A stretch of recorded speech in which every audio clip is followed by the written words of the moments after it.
Roger. 10-4.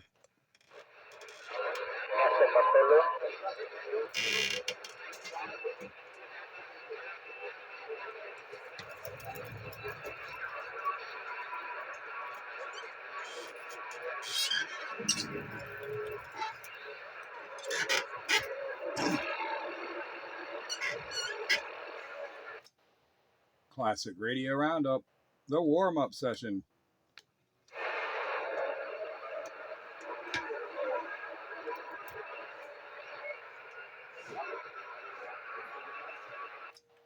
Oh, man.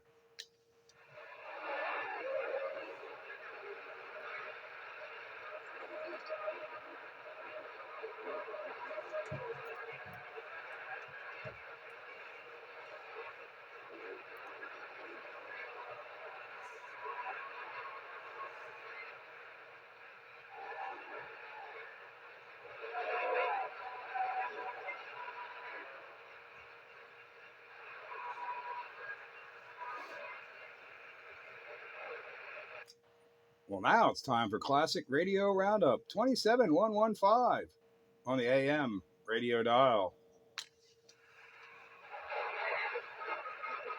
On this wet and windy Wednesday. Wet and windy Wednesday. You got that right.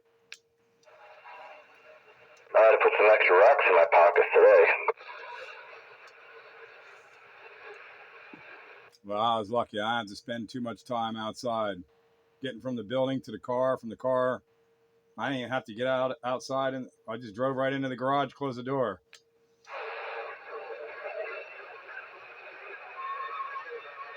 Well, yeah, my dailies sit outside. I don't keep my daily drivers inside.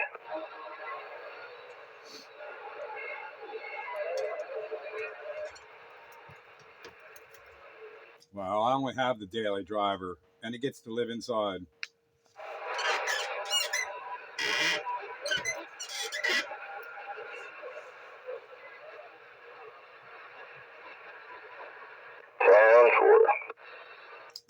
It's lasted for 10 years. It's got to last at least another 20. So it is, I got to take care of it.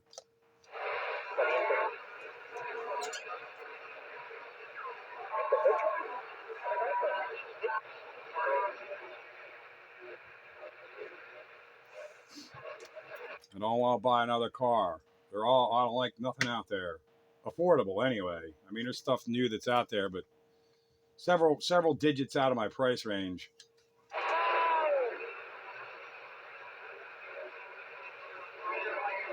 Yeah, I was just looking just cruising over there on Swamp Pike. They have a 2011 Ford Ranger.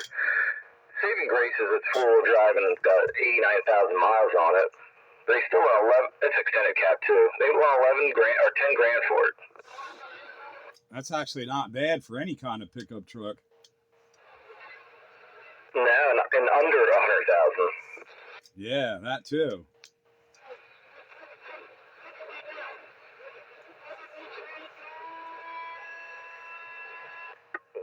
I'm almost tempted to see about trading in my little stupid Fiesta and see what they would give me for it.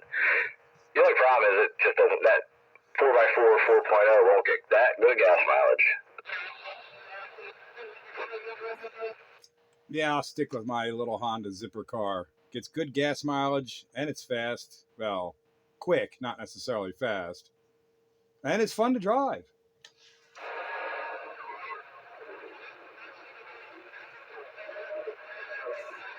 It's not slow either. It's fun to drive. I used to have fun driving cars, and nowadays it's just, well, I have fun cars, but I don't drive them to work. Yeah. Yeah. Yep. Yeah, I know somebody else who doesn't have to worry about driving to work. Oh, but that's because he doesn't drive to work. That's right. I say something, but it'd be funny, but I don't know if it'd be 13 approved. It's one way to keep the mileage down.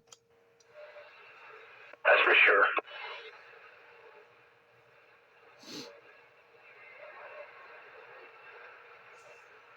Well, a few more years and I won't have to go to work. But until that time, I gotta deal with it. Retirement's overrated. Yeah, I know. I'll probably wind up working harder anyway because the wife will have me captive with a long list. So I'm probably better off going to work. You're gonna have your honey-do list. Not if I'm going to work. But you'll have to do both, man. No, I get out of a lot. Too tired, honey. I worked. Oh, you didn't say that to your wife, did you? I always say it. Too tired. Can't do nothing else. I got all I got energy for is to turn the radio on. No, I meant the part about I work. She knows I don't work. She knows I just show up.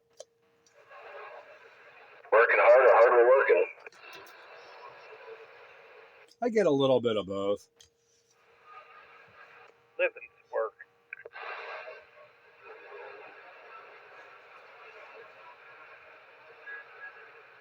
So, Bagger, you on a 3-knobber? I am.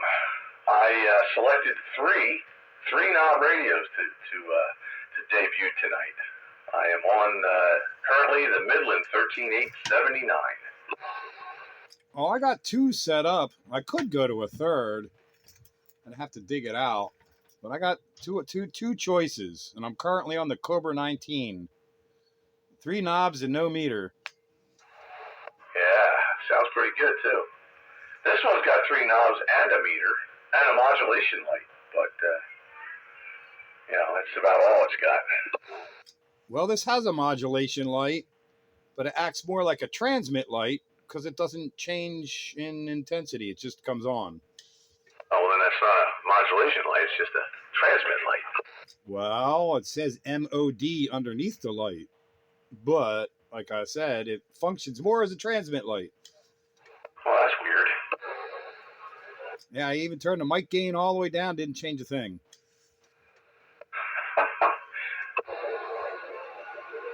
So they call it a mod light, but I think they mislabeled it. Yeah, I mean, a modulation light should flicker when you talk. Yeah, I know what they normally do. I'm just telling you what this one, it's not doing it. Yeah, go figure.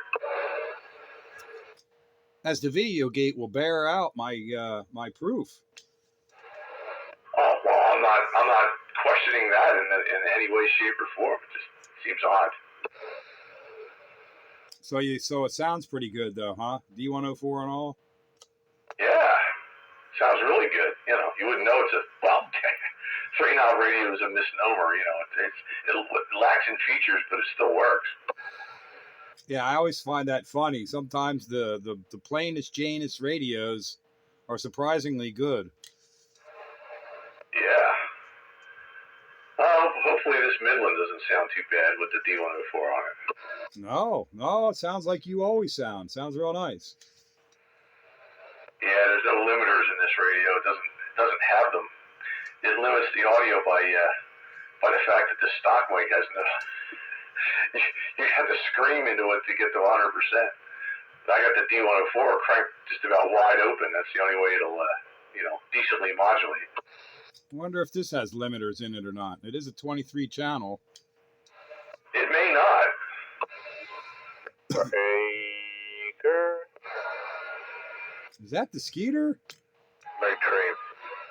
Yeah. Oh. Ha. You pulled a Skeeter on me. I sure did. Hello, guys. What you running there, train Skeeter? I'm running a Johnson Messenger 223. 2-knob radio breaker. That's a 3-knobber. Oh, you counting the channel selector? Yes. That's 3 knobs. Oh, then I'm afraid that I don't qualify because I don't have anything to just have a volume and a channel selector.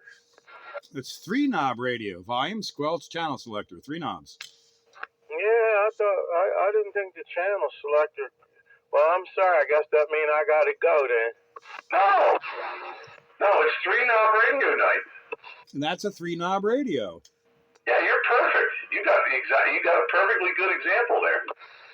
Oh, all right. Yeah, I thought that I was in violation. No, Oh no. no, that's not a violation. That meets the criteria. That's required of 3 knobs. Volume, squelch, channel selector. 3 knobs. All right. So, well, how does it sound? I call it train approved. It sounds nice. I have to almost eat the microphone though to get this out of it, Roger. Is that one of those unamplified +2 type mics? Yeah, the one that matches the radio. It's got good audio. You know, it's not booming loud, but it's smooth. It's train approved. Damn, boy. Well, I still got to stay because if I turn my head this way or turn my head that way to look at something, it's over. 10-4. Ah, yes. So this is one of those type where you have to pay attention. But anyhow, Bagger, you're running a Midland. Which one? 13879. That's a mobile unit? No, it's bass. It's like their economy bass. Volume, squelch, channel selector, S-meter, and a modulation light. That's it. No switches, no fancy doodads, nothing. Roger, it sounds good. I guess, they did the economy thing, but they probably used the same board as they used in some of the better radios. Well, this particular board is the exact same board as what's in my Royce 1-600, which I didn't take tonight because I figured this one's the same as that. That's a no-frills 3-knob mobile radio. So, yeah, that's pretty much a bargain basement board. So Royce uses the same board as a Midland? On this particular case, Midland is sourced from a whole lot of different people. All right, what you running, Pete? Cobra 19, 3-knob, 23-channel mobile radio. No S-meter, and a modulation light that identifies as a transmit light. Isn't it interesting, Bagger, how these radios, they sound good? Oh, well, it's 23-channel radios. Most of them did sound good. Damn, Ford. That's why we like classic radio around them. Yeah, this is probably the smallest operational radio I have. This right here has to be probably about the most mint condition radio I have. This thing is absolutely pristine, and it stays that way. This radio would actually fit in the zipper car. Yeah, but you don't want to take it out in the cold. No. Well, I don't know. It's not going to hurt the radio none. You never know. When they get real old, you want to keep them in a temperature-controlled atmosphere. Yeah. When they get old and cranky, you got to put them in the home. Yeah, you can't just, you just can't. And I'm running it tonight off of my my Kronta 12-volt regulated power supply by Realistic Radio Shack and my Realistic external communication speaker. So I got a nice little package here. Damn, well, I'm just sticking with the radio because the speaker on here is pretty good. And I'm using the tube amplifier, Raj. Well, I'm using the same amplification I always use. But I have to use the external speaker because the down-firing speaker is not going to work here on the base for video gate purposes. Oh, that's right. Yeah, we're doing video gate. There was another operator out there. He was the one who identified me real quick. He knew it wasn't Skeeter. Yeah, you could fool some of the CB operators some of the time, but you can't fool all the CB operators all of the time. That's right. So who was that other operator out there? I'm out here, but I didn't identify you. Is that Joker? I think that's the Wonder Boy. I wasn't able to identify that voice. Who is this?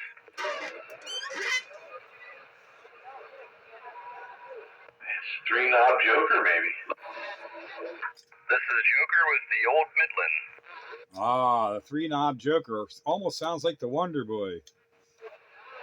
Tim Roger Joker, we didn't recognize you. Uh-oh. Yeah, it's because that radio is lacking in low end. I might just have to talk like this. Yeah, that might help. Joker, stay on it, man. This is a three-knob night, man. Don't change. 10-4. Now you guys made me feel self-confident. It's all right. It's just like I said, it's lacking in low end, but otherwise sounds good. Yeah, it's clear and everything, but there is, like, not lacking. There is none. Contest quality audio. Well, break. I think there's another breaker for the Classic Radio Roundup. Yeah, how does this one sound? It's working, driver. What you operating? Midland, model 13-830. Tim Roger on the Midland 13830. 13830? That's a good radio. Got the meter in the channel selector in the top. That is the same one I'm on. You know, my second choice for tonight is a Midland radio. I guess I should have started with the Midland. I didn't know it was going to be Midland three-knob night.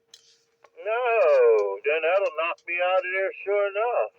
I should switch to the 13862B because that looks somewhat like the 830 with the little the window for the channel selector on the top of the radio and the meter too. So we got two 830s, one other Midland that I can't remember the number. Yeah, this is an 879. Yeah, and I got the 879B. Looks the same, but that's where everything ends. Yeah, the B version's much better. You know, when I was young, I couldn't afford a Midland radio, man. It just wasn't in my budget. That's what the B stands for. Better. Or budget. Or no bass. No, but it is a bass. You plug it in the wall. It has no bass. It's all treble. It's all about the bass, no treble. This is where I feel like I need to plug in some other goodies. Well, I'll run this one for a while, and then I'll go to my Midland 13879B. B for boy. B for budget. Now, at halftime, we get on the radio of our choice. Well, I got three knobbers to go through tonight, so we'll rotate it. I'll put your favorite one on probably last because that's a nice smooth one for you. Yeah, I like that one. 7 inning stretch where we all change. Well, you can change it any time, but we usually, well, you got two radios, usually like cut it in half, or if you got three, it's in thirds, whatever floats your boat.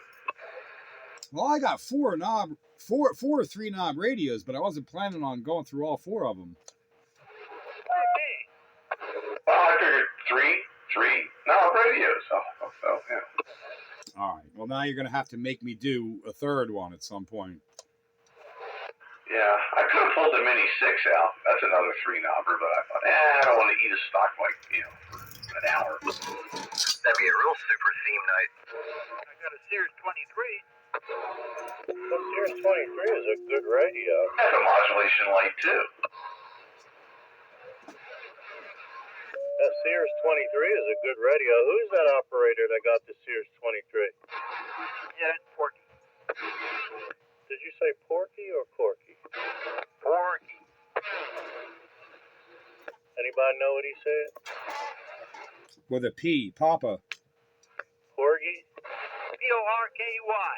All right, Porky. 10-4. Like the pig. Yep. Where you located, Porky? Right by Joker. I'm in Valley. All right, yeah, 10-4. You doing all right making it down here to Pottstown, 10-4? M4, and I'm on that Midland, 830. Roger that on that 830. That's good. It's good. Oh. Who had the Sears 23 then? Well, Porky got one. He has one. But he's on the 830 right now. M4, I'm on that 830. It's built in a little box with a big speaker on top. But it's somebody made the wooden box and put it in. With the repeater on top and then the channel selectors on top. It's got 3 knobs. Channel knob, 12 channel volume. Yeah, I'm real familiar with that radio. This was one of the first radios I ever put extra channels in, PLL. Except they all went down below. And it's got a stock hand mic. Yep, yeah. Really good with a +2 on them. Sounds like a stock hand mic.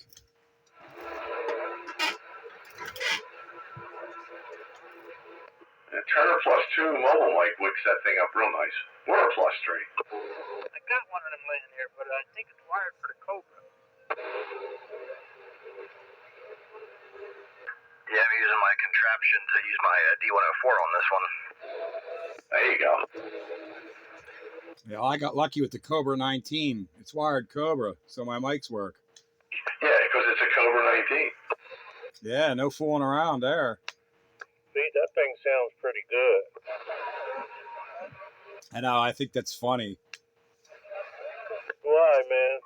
Well, you know, it's a radio. I wouldn't give you $2 for it at the flea market, but then you come to find out it's got a good receiver and it sounds good on transmit, so it's worth a second look. Yeah, isn't that interesting? I mean, it doesn't even have an S meter. It's a no frills 23 channel radio, no frills at all.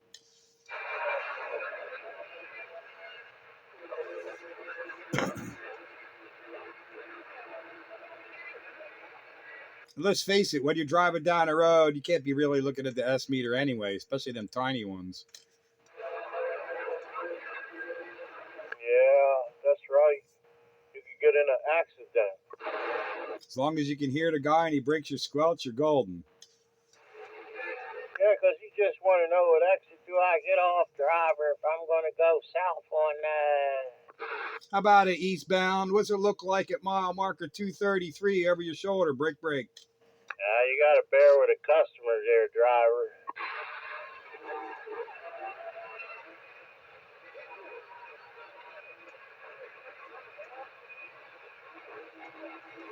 Well, thanks for the information, and keep the dirty side down and the shiny side up. We'll catch you on the flip-flop. That's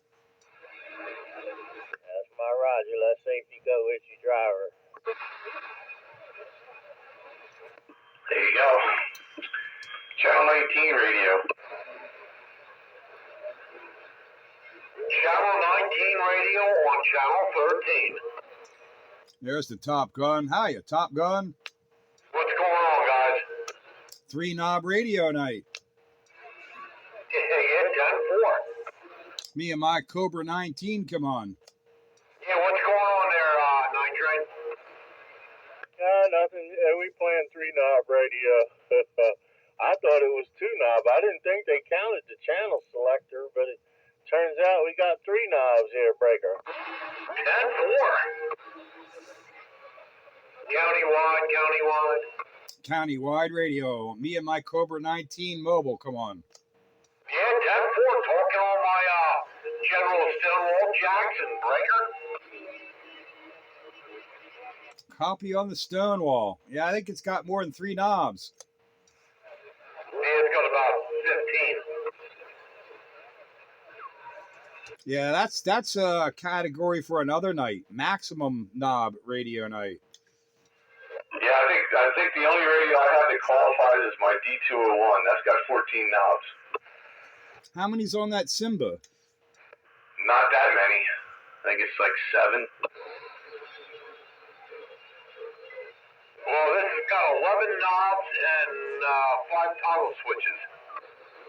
Oh, you're tied for the Demco Super Satellite. I got 14 knobs on that.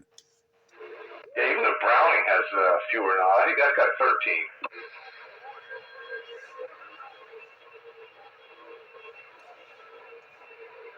Do you know that high-end stereo equipment has less knobs because the audiophiles feel that if the signal has to travel through a little cheap potentiometer, that it destroys the sound quality. So they generally don't have any knobs on the amplifier, and they have very few on the preamplifier because no knobs mean better quality.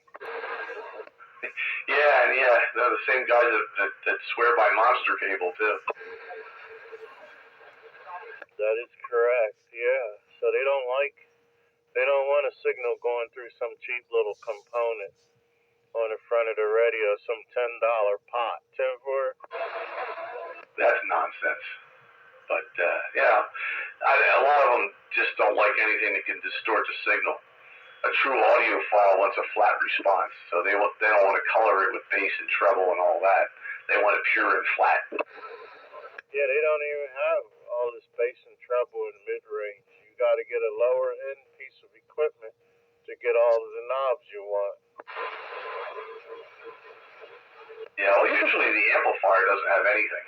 It's the preamp where all the work gets done. Once you adjust the crossover in the speaker, you shouldn't have to even touch the preamp. You're absolutely right. And if it's tuned properly, you don't even need nothing but that volume control. And if you have a remote control, you won't even have to touch that. Great. How does this Midland sound? It sounds good. You all right? Is that Porky? Yeah, Demco, I switched over. I got a model 77-118 here.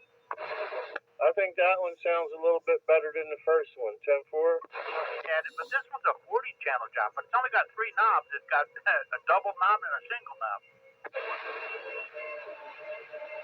Yeah, Roger. What did you say the model of that was? 77 what? 118. 118. Wow. It's a Weathermax Midland. Not familiar with the 118. Says it real big on top. Weathermax Midland. Yeah, it's got a 3-channel weather band in it. Wow. I'll tell you what, the first radio I ever owned was a Midland. And it was the one that it came with the leather case that held the batteries, a telescoping antenna, and a strap to sling it over your shoulder. Oh yeah. My first walkie-talkie was a Midland too. I think there was a break. There is a break there. Go ahead, break. Yeah, man, night train. Come on, you got Night Train. Who's that? That's King Tut. How's this radio sound? You sounding good, King Tut. What you got tonight? It's a little mobile Roadmaster. And Roger on the mobile Roadmaster. I wonder who made that. Was that Sears? Nah, I don't know who makes it. How many knobs it got on it, King Tut? What is the 40 channel? It has slider switches for the volume as well. Yeah, but that qualifies. That's what we got. Volume, squelch, and a channel selector. 10-4? 10-4. Yeah, the judges made a ruling last week that sliders count as knobs. King Tut. We made a ruling last week there, the judges, that sliders count as knobs. That's right. I was looking at that Midland 77-118, and that is indeed a 3-knob radio, but it's not in the configuration you would think.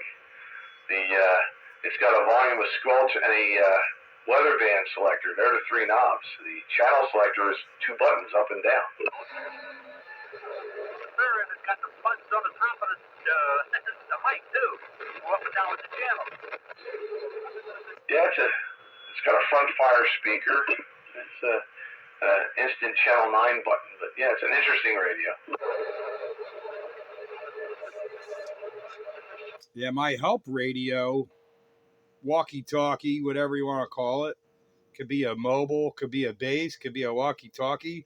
It's a no-knob radio. How do you adjust the volume and all?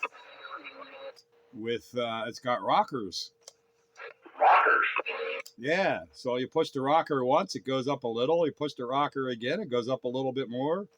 Oh, wow. Change the channels, set the squelch the same way. Wow.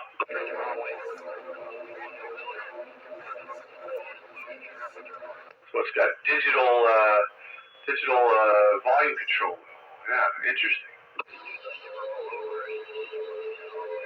Yeah, it's got a slide-on battery pack or AC adapter plug-in, and you can walk around to put the antenna right in the top of it, make it a walkie-talkie, or take the little magnum out and stick it into the side with it's got a RCA plug for the antenna, and then you put the telescoping antenna and screw it from the body of the radio and screw it into the mag base and put it on your roof, and now it's a mobile radio. Wow, versatile. You can even use it as a push boogie. Yeah. So you could use the telescoping antenna, or you can put an external antenna on it, so it could be a high gain bush boogie. Yeah. You can use the installed battery pack or use external power. Did that have a leather case that it slid into? No, it comes in a plastic box with all its accessories. You know, I had the same type of rig, but it went into a leather case, and the leather case had the battery pack in it, a bunch of double A's. Yeah, it takes a bunch of double A's, but it's a realistic model. It's a newer one, 40 channel. It's got weather band in it. Everything fits in the box. The mag mount antenna, the telescoping whip, the radio, and fits right under the seat in your car for case of emergency, in case I need help. Help! If you try to call for help on Channel 9 now, you better speak Spanish. That's for when the cell phones go down again. And you better hope somebody's within a mile or so of you. I think if somebody hooks up a bush boogie, we know who to go after. Unless you go on top of the hill at Methacton High School, then you can contact the night train. Might is might. Yeah, I talked to Night Train off that radio from Methacton High School. Throw out the night train beacon. If somebody hooks a bush boogie up, we know who to go after. So if you need help, you better be high on the hill with that radio and hope the night train is listening. I heard you, Gumby.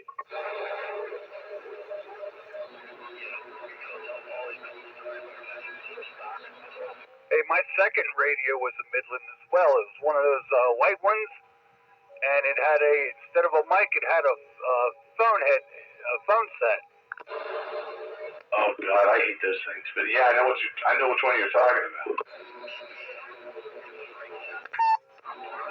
I like the other white one that doesn't have the foam thing. It's like a white case. Yeah, there's two of them, one with, one without. Yeah, I like the one without. But back in those days, if you had a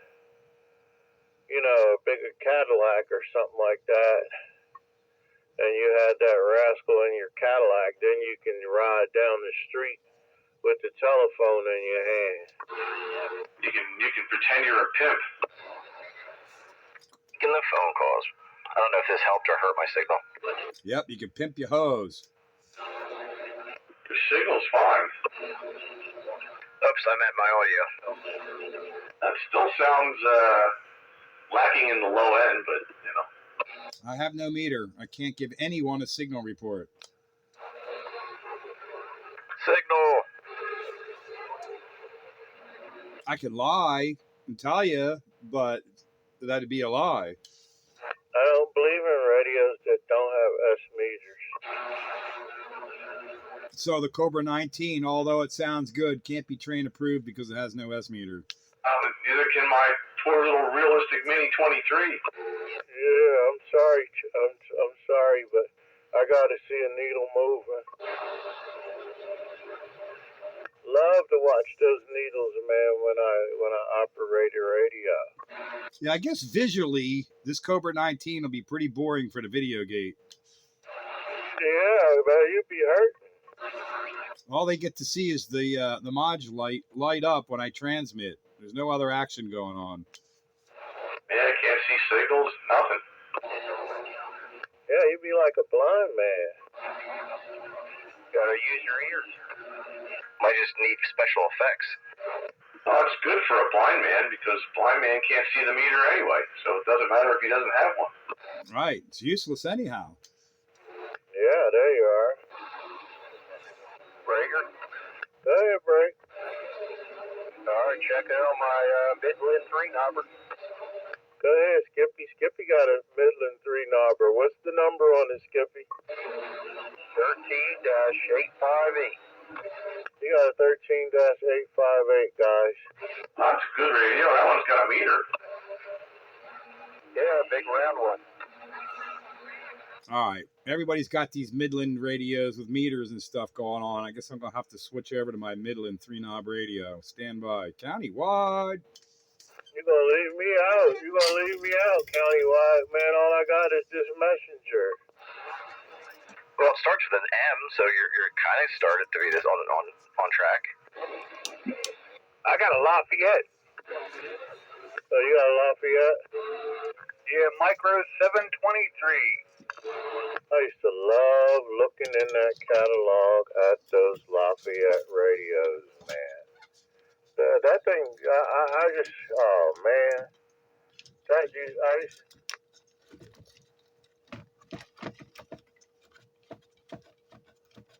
Hang on while we change radios over here. It'll take a second.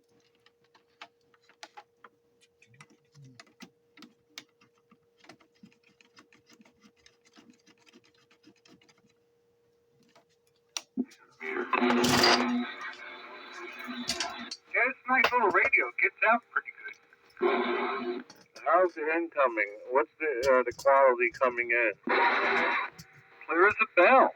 Yeah, that's nice. Yeah, I used to love looking at those things back in high school, man. Just flipping the pages. Oh, they made them. They made stereos. They made all kinds of stuff. I know. It's just flipping. I'm gonna lose power. We got some heavy winds outside. Let's just wait. Yeah, we do have some heavy winds. Lights just dimmed. Oh, there we go again. Good Lord. Uh-oh, Bagger, you might be out. Hey, mine are dimming too. Oh man. Oh, no. I was just outside checking it out. Well, I'm down here in the bomb shelter, so I don't know what's going on outside. I have no wind looking outside, but I can sure hear the wind. Pennsylvania, it blows. For sure. Playing microphone roulette tonight. Say that again, what? Microphone what? Roulette. Changing different microphones, seeing if anything sounds better. Midland 13879B. 10 Roger P. I guess I'll just monitor you guys on my Johnson, because that's the best I could do. I'm on the Sears 23 now, and it comes with its own little power supply, AC power supply. Oh, roger that. Yeah, I got me a Sears. I got a Road Talker that maybe I'll play a little bit later. 10-4? Is that a 3-knobber? No, but I already qualified for the 3-knob. Oh, you got your ticket punched already, I see. What's the train seal of approval on this stock microphone Midland 13879 budget? As budget it was. It was probably the cheapest bass that Midland ever made. Do you know that particular radio probably helped keep them on the map? You know, sometimes the people would have a budget item and they sell more of them than they do the deluxe item, and that keeps them alive while the other ones, you know, go here and there. It might be like a 5-to-1 ratio. Oh, I may have committed a violation. Why? What did you do? Well, there's 3 knobs on the front, but there's a knob on the side for extra channels. Oh, that's not stock. I'm just wondering. I might have committed a violation. I forgot there was a knob on the side. No, I will ignore that because that's not factory. I just thought I'd toss that out there. It gets most of the 40 channels. It's not out of band or anything, but it gets the rest of the channels. I think there's a couple that it doesn't get. Place something right in front of it. We're going to have to ask you to step away from the radio and put your hands in the air. You accept my violation? Oh no, the radio police. Yeah, the Midland walkie-talkie here. Send Roger on the Midland walkie-talkie. I got you, Gumby. Come on. I have a Model 13 Model 13861. Model 13861. Yeah, we got a good copy on you, 10-4. That's a neat radio. That's another one that could be a bass, a mobile, or a walkie-talkie. It's got a built-in telescopic antenna. Well, another one that also has a battery pack on it also. Hey, Roger, I thought you were on it, man. You're DC. I gotta find the plug for it. I don't know where it's at. It's probably upstairs somewhere, not in the garage.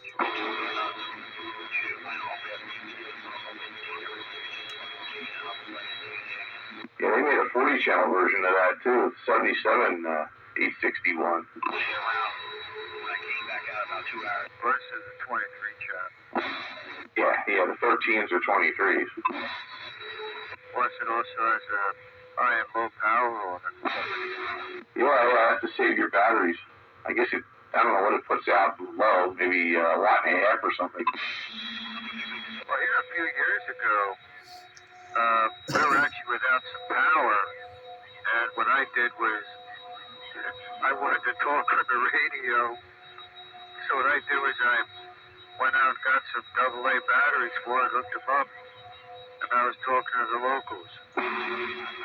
There you go. That's how it's done. Where did the 13 come from for the Midland?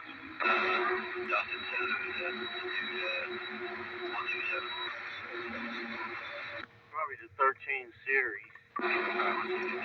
13, yeah, it's just, I don't know, those are model numbers. But they were all 13s up until the point where they switched to 40 channels. Then they became 77s, and there's some 78s and 79s in there too. But if it's a 13 dash something, it's a 23 channel or less than 23 channel. That's because they knew that the classic radio roundup was going to use channel 13 sometime in the future. That's right. There you go. I like that answer. Yeah, that sounds good. Because, you know, the 77 was 1977, 78, 79, made sense. The 13 never made any sense. Yeah, that's true. The 77 is when 40 channels became legal, so yeah.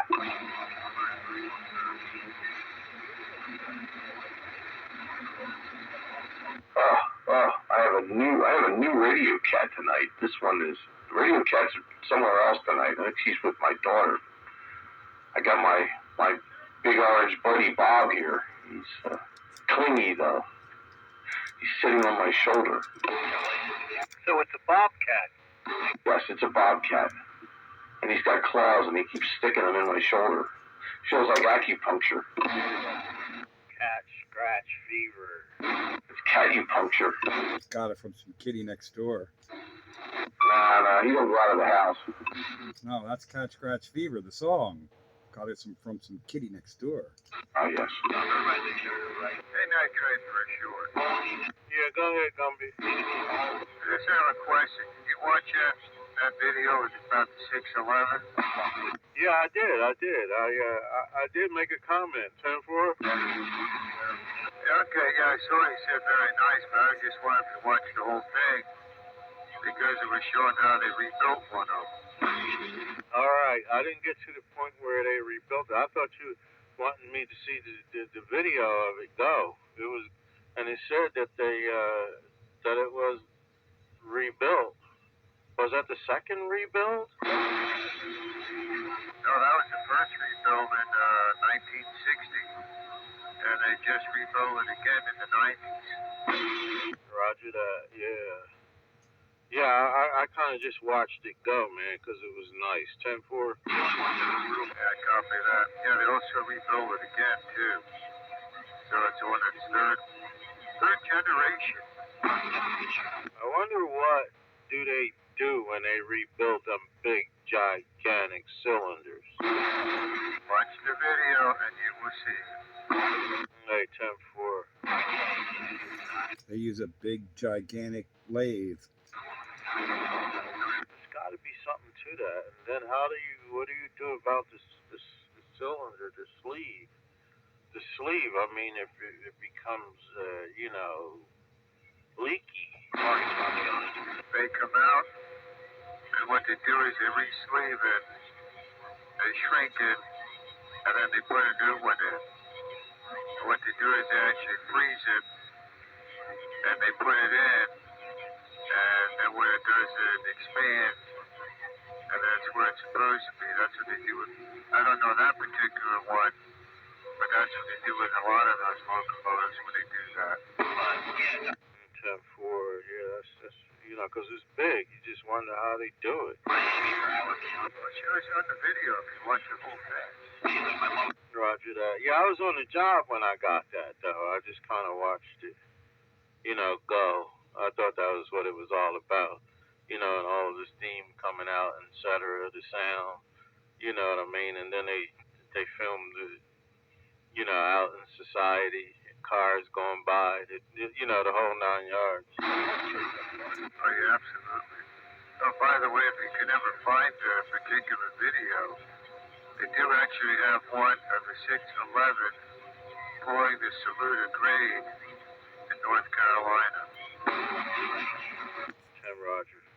You mean uphill, right? Oh, yeah, definitely uphill.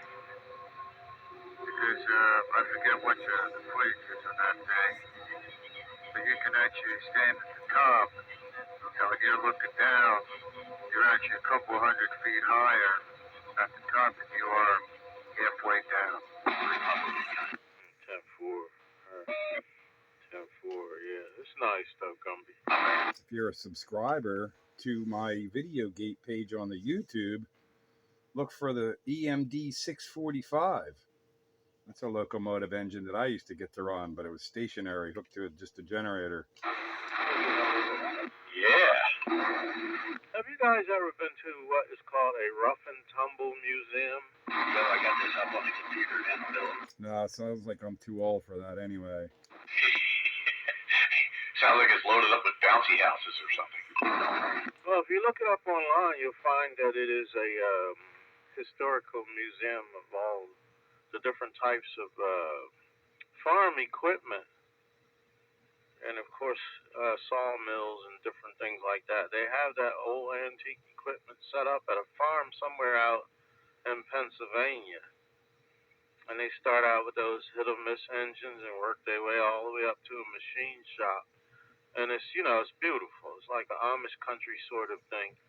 And they show you how it used to be, and then they show you how it is today, or, as they progressed. And they had, some real nice steam engines. The thing be sitting out there just like a train. And they have a big, gigantic belt to it, and then they had a belt hooked up to a big, gigantic blade. And they run that thing, the log down the conveyor and slice that log, and that's how they get those big, gigantic beams that you see in these old buildings. And they they demonstrated it. I mean, that thing looked like it was wanting to cut somebody's head off. Yeah, we go out there every year. Yeah, there was no safety guards or interlocks on that gear either. Yeah, they have an annual get-together out there around Harrisburg somewhere. And all that hit and miss engines and steam farm tractors and belt-driven harvesting equipment, and they make ice cream, the old way, and all kinds of that kind of junk, which is what you're talking about, old industrial equipment. And I had me some shoe fly pie while I was out there. 10-4. Yeah, or you had some woo pies. There you go. Sorry about the Pennsylvania Farm Show. Yeah, it's kind of on the order of a Pennsylvania farm show, but it's called Rough and Tumble Museum, and I do believe they do it every year. You can look it up online, and it'll tell you where it's held and what date, it's held in. But them people bring that equipment from far. One thing was real cute, man. They had little horses going around in circles on the carousel. And when the horses go around and operate the equipment, and then they put the wheat through and they thrash the wheat, and they show you all of the different stages. But the horses going around in a circle, that looked cute, man. You know who's into that stuff is the Brits. I lived over there for 3 years and went to many a steam engine fair. Yeah, it's nice, man, and they keep the steam engine outside, away from the building, but then they have a big gigantic belt that will run, and then it's hooked to that shaft, and of course the shaft is hooked to that blade, and then the blade is near the conveyor, but I guess that's to keep all of the smoke and everything outside, and those guys out there have to keep that fire burning. Yeah, gotta stoke that fire. Can't make steam without fire unless you got uranium rods. Yeah, but it was real. It was nice. One of my clients took me out there. He was a Amish or ex-Amish, or and he became relatively wealthy and got a bunch of factories and different things like that. I was doing some work for him, and he asked me if I'd like to go because he had a little museum of his own in a barn somewhere up there in Pennsylvania. And he took me through and he showed me that stuff. And I'm like, I never knew there was a such thing as a hit or miss engine. He said, man, I can take you to a place where there's a bunch of this stuff. They had old John Deere's and Massey Ferguson's and, all of the different tractors. And, you watch how they come. Then they have little activities for the children. They get on these little tractors and go around in circles. You know what I mean? They don't have no mower blades or nothing on them. They go around a few little circles, and they got little activities. They have people to park you. When you park your vehicle, you get on this tractor, and it takes you to the fairgrounds. And then they have indoor or indoor, whatever you want to call it, tabernacle style kitchen where you can get yourself a meal and sit down underneath of the pavilion and eat and get some fresh pressed lemonade, with real ice and the whole 9 yards. And it's just a beautiful day. And they show you all kinds of, they show you the whole history of how things went and how they thrashed the wheat. And, it was nice. It was very, very nice. It was a good day outdoors. I don't know how old you guys are, but years ago down Swamp Pike, there was a guy that had a steam tractor in his front yard. And when he died, they had an auction there, and they pulled out about 50 hit and miss engines. And boy, people went ape shit over those things. Yeah, those hit and miss engines are pretty cool, but I would have went after the steam tractor. If I had money to piss away, I'd have one of them things. It ain't nothing but a locomotive on iron wheels. Yeah, Pete, you would be attracted to that because of, the boiler room thing, 10-4. Yep, you got the boiler and you got the steam engine all wrapped up in one, and then you can drive it around. Hey, you want to see a good one sometime? Watch a tractor pull. And with one of those. I actually saw that pull in a 4-wheel drive tractor backwards. Oh yeah, those diesel 4-wheel drive John Deere's, the steam engines will drag them right down. Just because all that weight. Was a John Deere I saw actually was sunken up to the axles, and all he did was just stage that steam tractor, just sat there and waited for him. He tried to pull out of it. He couldn't even back out. Got that steam tractor, pulled him right out of the ditch. It's torque in action versus horsepower in inaction. Oh, absolutely. That's funny. Plus, it's a lot of weight. Those steam tractors are heavy as heck, so they dig right in. Yeah, well, they got gobs and gobs of torque because of the way they're geared. There's another good one, too. It's actually a steamroller. I'll tell you what, at that auction, they rolled out a Stanley steamer out of the barn, and Jay Leno had a guy there bidding on it. Yeah, I'm pretty sure they got a lot of money. A lot of money out of that collection. Do you remember that? No, but I believe. 10-4? And Brian. Yeah, it was right down Swamp Pike, right before you got to Limerick. Now it's part of Waltz's. And I went to the auction with my dad. He almost bought an old LaSalle. I'll tell you something. I had the opportunity for actually got to ride the Stanley steamer. You did? Yeah, down in Ocean City, New Jersey. It was across the street from my uncle's place. This guy had in the garage. I was going for a walk, and I saw this. Oh, cool. Man, that thing is nice. He just got done restoring it, and he was firing it up, and he was getting the steam up in it, and then he asked me if I wanted to go for a ride. And Roger, so he let you go for a ride. You know, I'll be honest with you. How many Stanley steamers are there? I mean, wasn't that like limited? Well, I see him cleaning carpets every other day. No, not that Stanley. I know Jay Leno has one. Yeah, that's what the gentleman was just saying, that he had Jay Leno had somebody there to represent him and was bidding on that thing.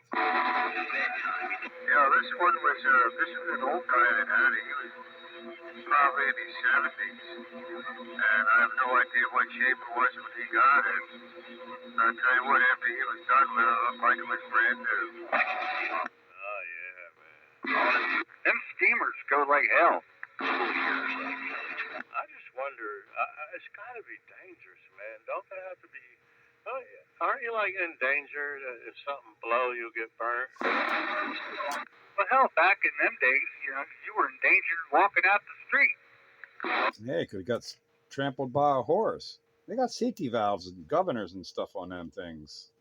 They're as safe as the operator, you know. I mean, your everyday car is dangerous depending on who's behind the wheel. Yeah, you're right. Yeah. I mean, every now and then, if you don't maintain them, I mean, the boiler can rupture. But yeah, like Pete said, they have over pressure valves that'll release if it builds up too much pressure. Yeah. One guy I know, he was telling me he was over in England during World War II, and he was actually a mechanic in the motor pool, and they got a hold of this old, I forget what he said it was, but it was a steam-driven car that ran on what they used over there is they used apple wood. And Roger, does anybody else hear all of those people talking in the background out there in the distance? Yeah, the skip land's been running all night. Oh, no. Yeah, I'm not hearing it too strong, thankfully. It's at the back of the beam. But I switched to radios. I am now on the Midland 13862B. You You know, Bagger, there was one Midland base station that I had that I wish I had never gotten rid of. Uh-oh, wow, did you see that? Almost as if we blew a circuit. Oh, is your lights flickering now too?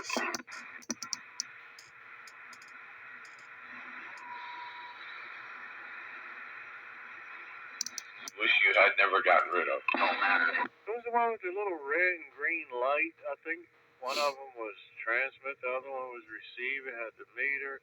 It was a big base. It was beautiful, man. I don't know. I didn't have no knowledge of what I had when I had it. Oh, I know which one you're talking about. I don't remember the model number, but it was an old one. I think that was probably made around like 69 or 70 or something. That was a really old, like one of their first solid state ones. It was a pretty little thing. It had the lights on it. I think it even had an amber light. An amber light, a green light, and a red light. And it had a meter, and it was nice. It was a very nice base station. I don't know any reason to get rid of it. I don't know why I got rid of it. I don't even know who it was. Is this one that you had as a collector, or is this one you had like way back years ago? No, as a collector, and you know how I do. I get rid of one and buy another. Well, something must have came up, and I must have used it to raise the money, you know. I don't know what happened, but I let it go, man, and I don't see that radio pop up nowhere no more. You know, they do have one called a 999, and when they come up, the people grab them. If not, they run the price way up into the hundreds, and you can't get your hands on them.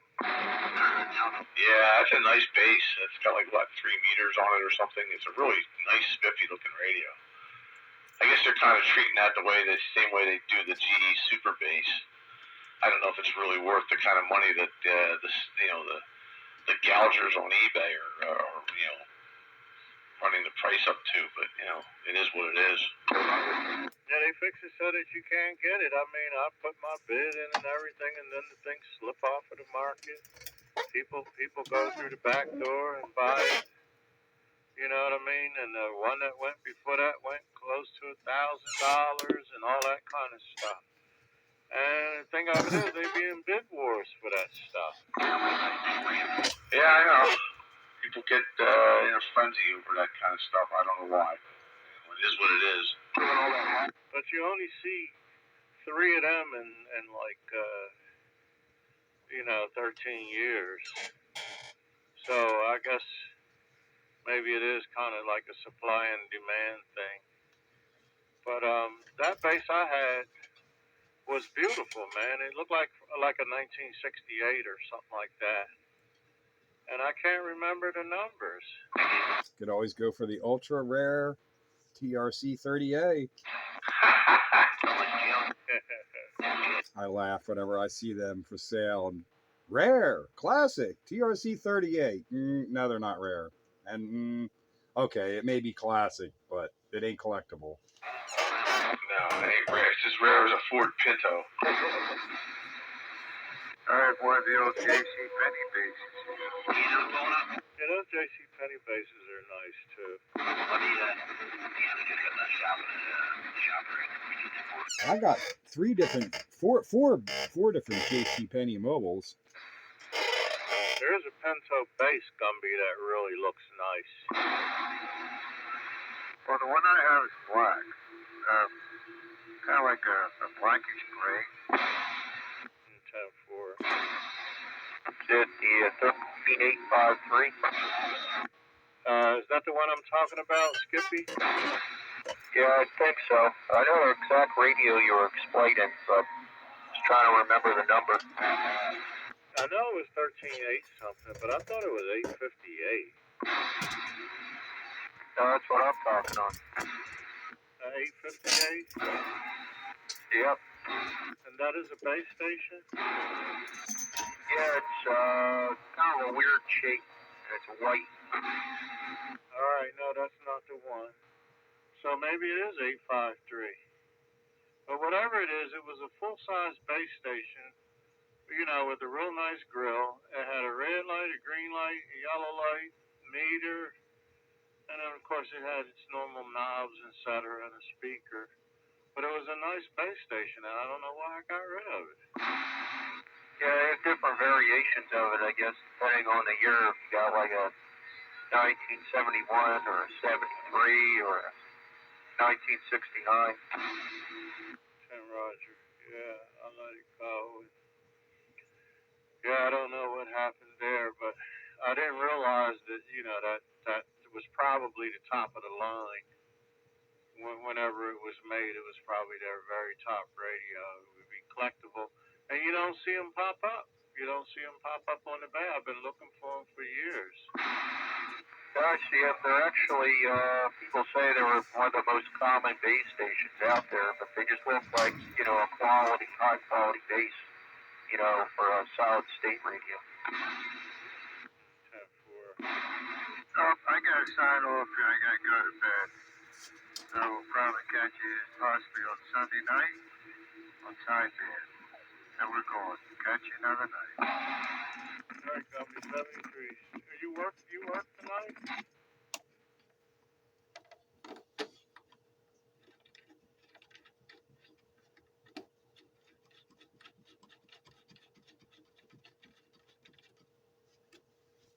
Yeah, all right, Gumby. Have a good night, man. See you, Gumby. Hey, Bagger, for sure. Can you give me a landline quick? I don't know your number, and I'm not near my phone. Oh, okay. I'll get you some other night then. Alrighty then. And my third 3-knob radio. Which one's that? You need to turn the mic down a little bit. I mean, a lot of bit. All right, well, hang on. Just got things going here. This one has a modulation light that actually works. So let me see if I can utilize that and adjust my audio accordingly without turning the microphone off. Countywide. That's a little more better. Which radio is that one? TRC 441. Okay. That's Pete right there. Yeah, this isn't my original 441. Sadly, that one is amongst the missing, thanks to old 05. But this one came from Bite Buster. Yeah, I remember when you got it. Is my audio level okay now? Yeah, you got it together. All right, we got to have it together. Me and my TRC 441. Guess that mean I should switch. I got me another radio I want to get on. I did it 3 different manufacturers of 3-knob radios. Hey, Train. Yeah, come on. That Midland bass you were talking about, did it have a clock in it? Yeah, I think it had a clock. It had a meter. It had green light, red light, and yellow light. It seems like it may have had a silver color face. I found 13-877, which has a clock in it, has 2 meters, and it has 3 lights. It looks like green, blue, and red, and it's a 5-knob radio. Where'd you find it, Bagger? I just went searching. There's one on eBay right now, I think, or, well, is it now? I don't know, but... Let's look at the picture. I want to look at it. Let me see if I can. What'd you say, Midland 13877? Yeah, just do a Google search on 13877. This wasn't the radio I was thinking of, though, but this kind of reminds me a little bit of the old Bearcat, the very original Pure Simpson Bearcat, the A version, although that thing had 3 meters. The first Bearcat was the Bearcat 23. Yeah.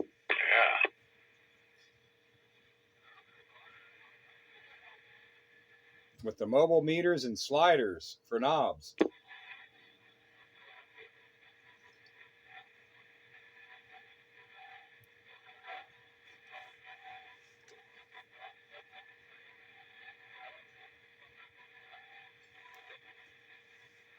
it's a cool little radio. Of course, the guy on eBay wants $99 for it. Oh God, you can't find anything good anymore. Everything's way overpriced. Yeah, that's it, Bagger, with the 2 meters. That's it.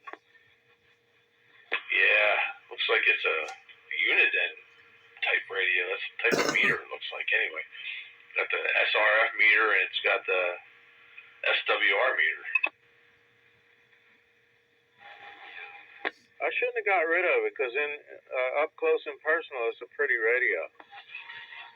Oh Christ, this radio's got smudges and gouges in the case. And he still wants $99 for it.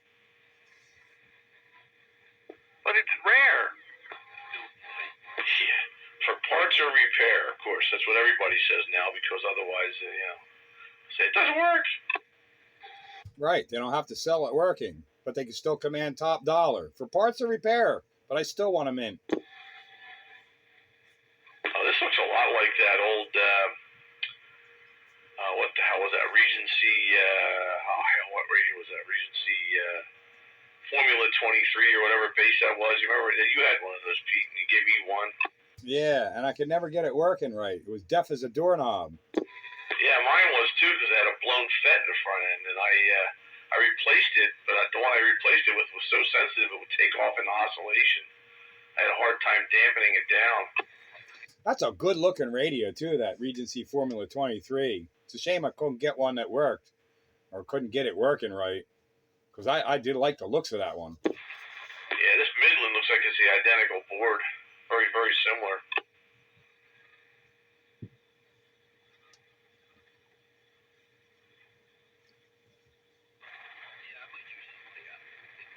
I see one for $80, Bagger.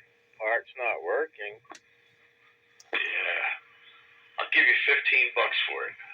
That's ridiculous. $80, and it doesn't work. Selling for parts. That's ridiculous. Craziness. Well, that's just it. I mean, it works, but they don't claim it works. That way, if you tell them it doesn't work, well, it's like I sold you that way. Yeah, but then you don't really know if it actually does work. They do that because of the part scammers. Exactly. Yeah, but that gives me no confidence as a buyer whether it actually works or it works, but you don't know. You don't know. I'm not taking a chance on something that may or may not work like that. No. No, they'll tell you it works in the description if it actually works. Yeah, I was just gonna say a lot of times deep down in what they write about it, they will say it works, but I have to say it will not work because of part scammers. So you can only believe 50% of that. Yeah, exactly. Because I've been had more than once on something that they said worked and it didn't work anyway. I would take a chance on it for $15, but not for 90.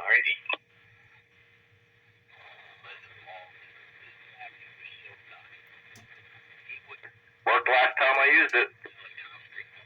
Yeah, last words. Yeah, this is from an estate sale, and no further testing has been done. Ran when I parked it 50 years ago. Just put some gas in it, you're ready to go. Yeah, that's how you know it doesn't work.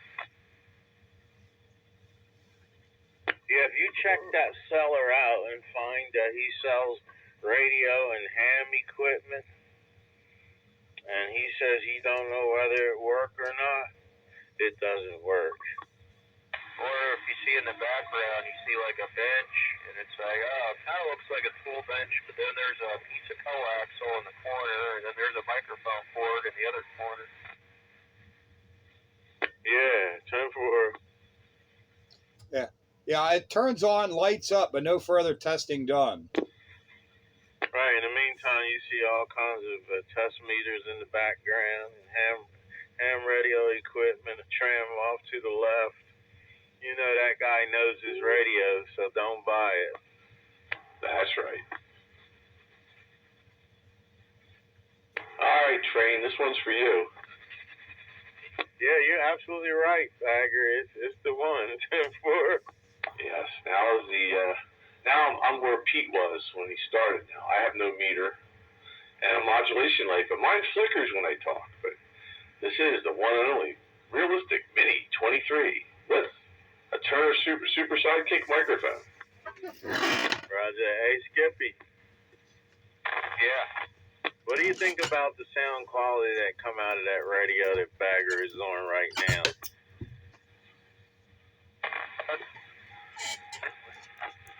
I lost you, Skippy. You broke up.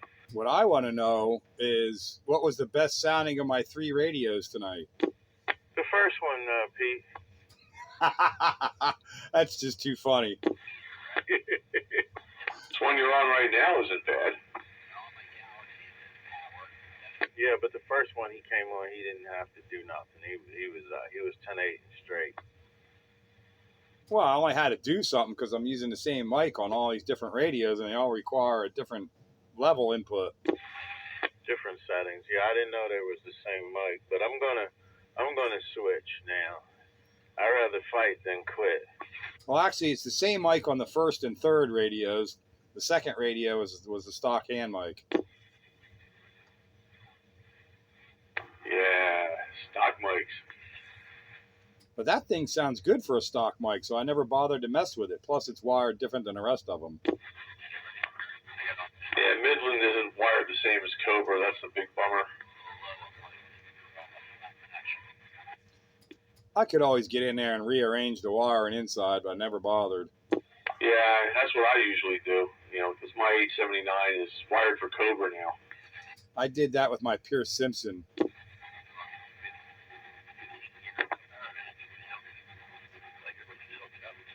Alright, I'm back, guys. What'd you do? I switched. What'd you switch to?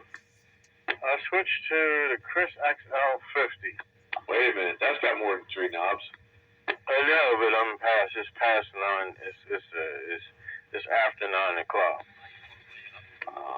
But I'm gonna run my 3 knob realistic here until the night is over. Yep, I'm ending up the night on my TRC 441 3-knob base station radio. This model radio is the very first radio in my house that I bought with my own money working at Bergey's Tire retread plant. There you go. See, that it feels good to know you bought it on your own. In 1981, with my own money, brand new in the box. Damn, fool. How's this one sounding? Sounds good. You know, it's smooth. It's pretty train approved. This is one of my favorite radios. This is the bedside radio right here. I like the looks of that radio with the 3 meters and all on it. Me too, man.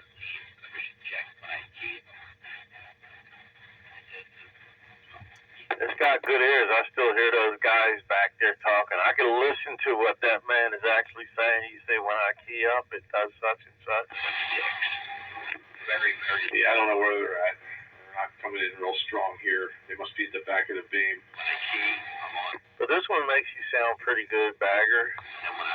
Well, you know, this radio. You know, you like the smooth audio on it. So here you go, man. Yes, excellent. It's excellent, man. Can you imagine that? Can you imagine that?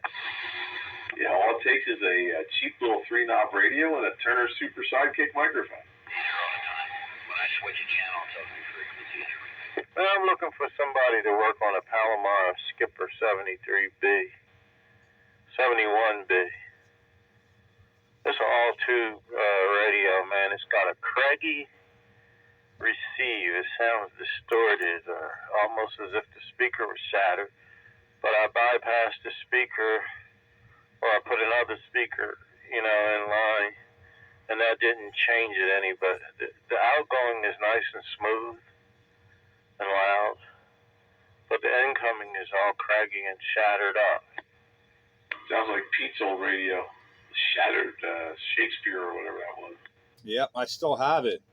Just because I may be able to fix it at some point. So I got one good Shakespeare and the one that has shattered receive, but works fine on transmit. Is that a tube Shakespeare, or is that the transistorized unit?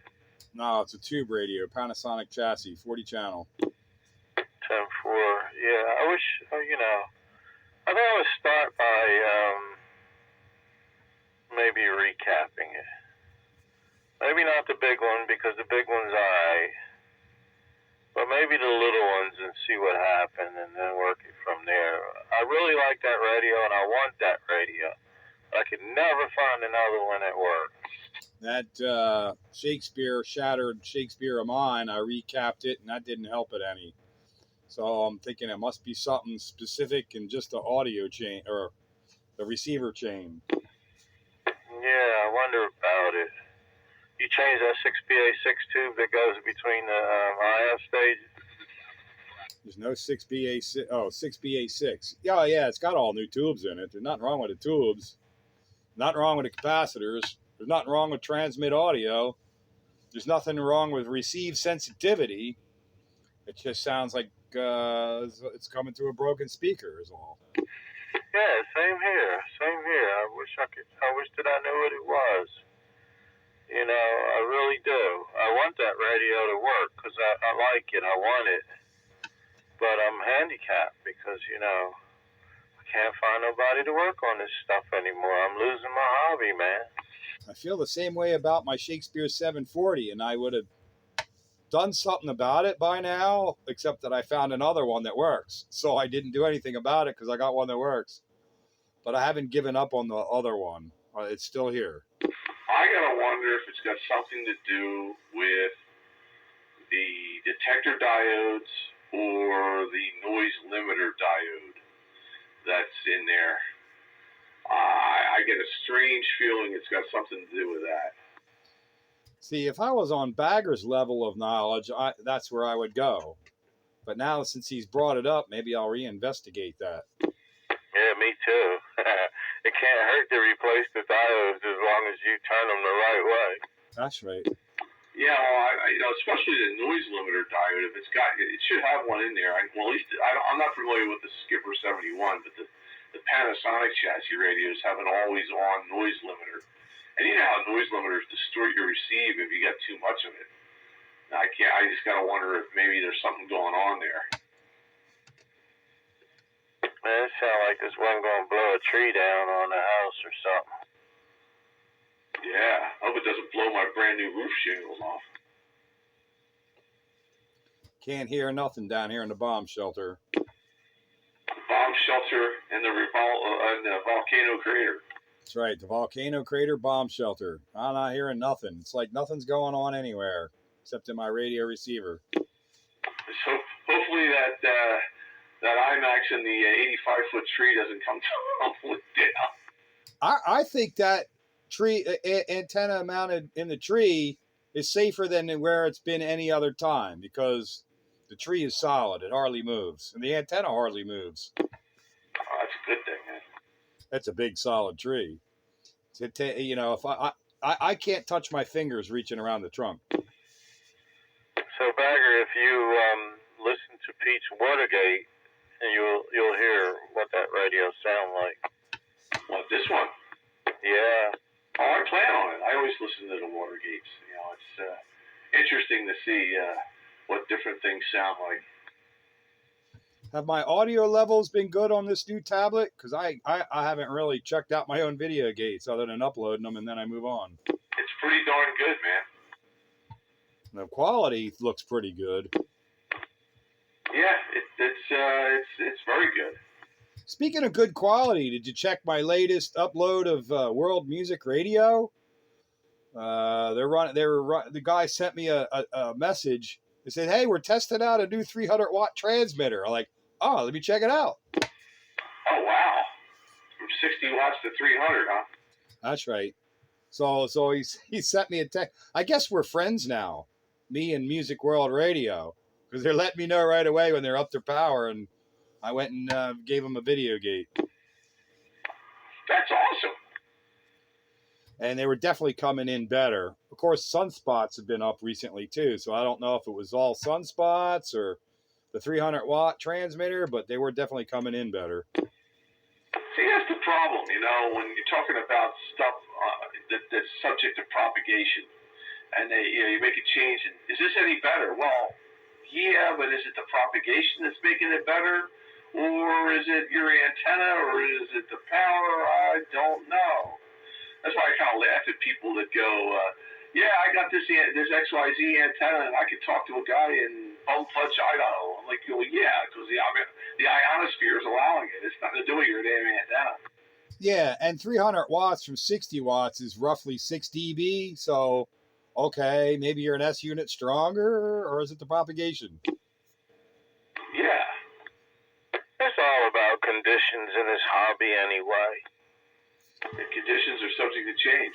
That's why I'm countywide, and I don't claim to be worldwide, because you're not worldwide, unless the propagation lets you be, but you can be countywide on your own initiative. Tell you what, I did Southern California on that PDL-2 on the flat side, man. It was beautiful. But if there wasn't no propagation, you could have a Moonraker 8, and you ain't talking to California, buddy. Oh, yeah. You were talking to? Everything is about condition.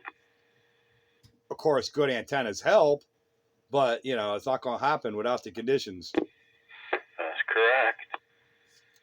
Were you talking to him earlier tonight there, Train? That was Green Dog. Oh, okay. I thought you sounded somewhat familiar. I was doing stuff and I had the radio on. I heard one side of the conversation, so I guess you were on your flat at that point.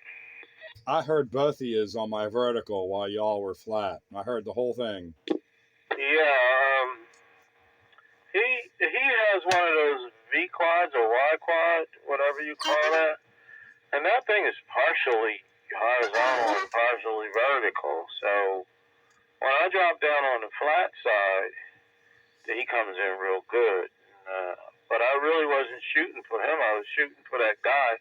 He sounded like your friend Bagger down there in DX Land. What's his name? Night somebody, or what's his name? What's that guy's name? Night Ranger. It sounds like Night Ranger, and I tried, man, to get on his antenna. I'm like, I recognize his voice, but no answer. Well, I was messaging him earlier, and he did not indicate that he talked to anybody or heard anybody from up here. He said he was listening, and he's got no conditions down there tonight. To Roger, it seems like I was hearing him, but he couldn't hear me. I tried breaking the channel, and I got Green Dog on the flat side, you know. But where is he now? He did relocate, right? Night Ranger? Yeah. No, he's still in the same place. This is not his original place from back in the day, but it's where he's been for the last 10 or 12 years or something. All right, yeah, it sounded like him. And I tried for him. I said, I recognize your voice, break, and he didn't answer. He kept on talking to the guy he was talking to, whoever that was. No doubt they had, conditions for one another, but not for me. That happens.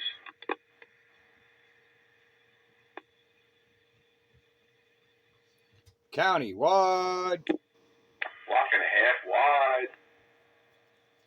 Where's Trailer Park Wide at? He is still recording. I'm on the XL50. The Chris SL. You know, the only reason why I have this is because, what's his name? Doug the Badger had a bunch of CB radios, and he called us together and told us, come get this stuff.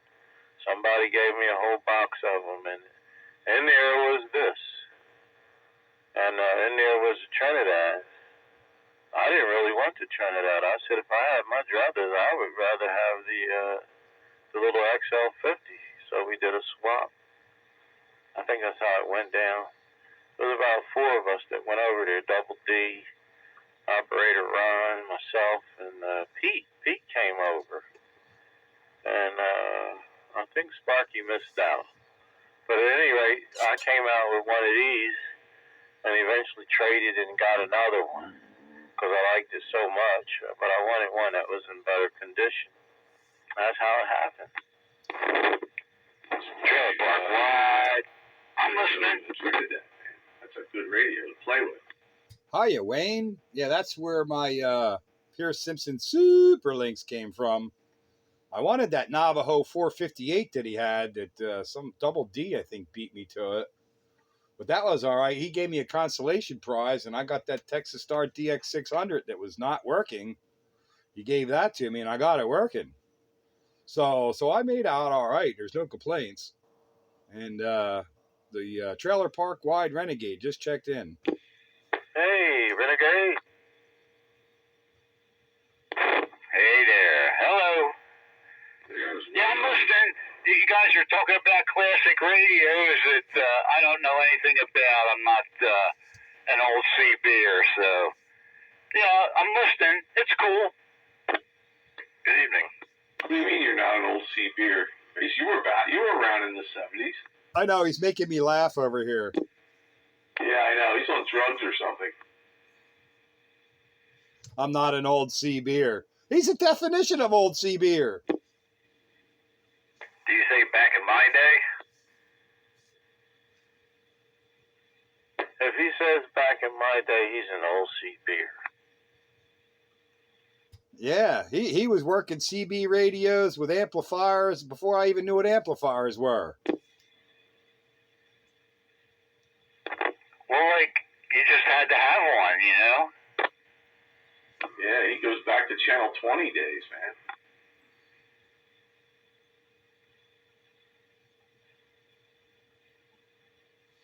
I remember talking to Wayne from up there at the farm where the repeater was. Before I lived in Bridgeport, I was still in the Navy at this particular time in my 66 Ford Econoline pickup truck with my TRC 422A and a hard-mounted fiberglass realistic whip on the roof of my pickup truck, talking to Wayne from up on the farm up there. Yeah, it's a good shot. You know, you're up on good ground there. Yeah, I was all barefooted, no amplifiers until I met you guys. Welcome to the dark side. We've got cookies. We took care of that, huh? Yeah, you guys took care of that problem. Well, it wasn't so bad in Norristown because we were only like a couple of miles apart. But now it becomes kind of necessary. Yeah, the distances we are now, but that was one of those later evening times. Kind of gets quiet. So I wasn't given much in the way of signal, but I was completely readable kind of thing up there on the hill at the farm and skip back to Norristown. I thought that was a great shot from my mobile. Yeah. Still not bad. No, not really. Not for a barefoot mobile. But it was one of them quiet nights. Well, always helped. I had great antennas when I was in Norristown. Great antennas, and they always received really well. Well, you weren't in a bad spot either for Norristown. You were, one of the higher points of it. My location was pretty good. Plus, my house was like 65 feet, and then I had 20 feet of mast. So all my antennas were like 80 feet high. Yeah, you didn't do bad for down there. I mean, the difference between where you were and, like, say, down at Main and Markley Street, that's down in the hole down there. Yeah, and the farm there where the repeater was, that's a pretty decent hill right there. I think it's like 400 feet above sea level, something like that. Yeah. I like that TRC 422A. Those are good radios. Yes, they are. They've got filters in them and really nice receivers in those. I know. I had two of them. I wish I would have kept one of them. Now I don't have neither one. That was a real solid radio. The only thing I didn't like about it is you couldn't put extra channels in it at the time, so I kind of went poo-poo on it. But as a performer, boy, they were good. I didn't know nothing about amplifiers or extra channels in those days. That was like my main criteria, If you couldn't put channels in it, it was like, junk. Now I look at that and go like, oh man, that's dumb. It's too funny though how your criteria changes. Oh, I can't add channels to it. It's junk. Yeah, well, back then, you wanted to be able to go where no one else could go, or at least keep up with those who could go, and now it's like, why bother? You got a DC to daylight ham radio sitting there. Why do you need a modified CB for? Yeah. Well, my Midland 879B is kind of nice that somebody modded it out to 40 channels. I don't like nothing that's been modified like that. I can't take it. Yeah, that's the way I am now. I like things back to stock now. I don't mind having that Midland modded out to 40. Not that I use them, but I don't mind it because it's, it's period correct. Not only that, but most everything we do at our CB radios is done right here on 27115 on your AM dial. And I'm not going to unmod it. Yeah, when I got Basimba, it had that somebody stuck a knob in the front of that with extra crystals, and I removed that. Covered the hole up with a piece of wood grain, with similar striping to the original, but, You did the best you can. Yeah, I don't like hoggy drilled holes. Oh, God. You should have seen my first Lafayette HE20. See, that thing had more holes in it than probably any radio that ever been drilled. I drill holes, man. I put pots in. I varied the grid voltages. I just had fun. It was a playground. Varied the grid voltages? What the heck were you doing? Playing. I was playing. I was a child. I'd get a hold of the grid voltage and put it across a pot, and then I'd turn the pot, and that would change the voltages on the tube. You're lucky you didn't electrocute yourself. I'm sure I got shocked. You had to learn. Yeah, that's certainly the hard way to learn, though. 10-4, yeah, man, I tore that poor little radio up. Yeah, 250 volts DC. Ow! Yeah. Yeah, you either electrocute yourself or you burn the radio up. Next thing you know, resistors start smoking because you're drawing too much current through the tube. Just got banged by a 440 once. Ouch. The thing of it is that radio is like your Metrotech Pacer, Pete. It had beautiful sound quality, man. You ain't lived until you got zapped by 2400 volts DC. Ouch. I do not want to get zapped by 2400 volts DC. I know you remember that, Dave, that UHF cavity amp that I had, that homebrew thing. Man, that thing zapped me. That thing was a death trap. Yeah, well, the plate cap was right there by the freaking tuning capacitor. And it was a hot, humid day, and I reached up there to hit the tuning capacitor, and the voltage jumped right off that plate cap, right into my palm and out my fingers. What did you do? Screamed. Grabbed a hold of it, and I had to throw my body off of it. And then the wife hears the scream, and then the ka-thump. She comes running up the stairs, wondering what the hell happened. And you there with that look on your face? With my hair standing straight up. You look like Dr. Emmett Brown. Great Scott! It was bad, man. It was really bad.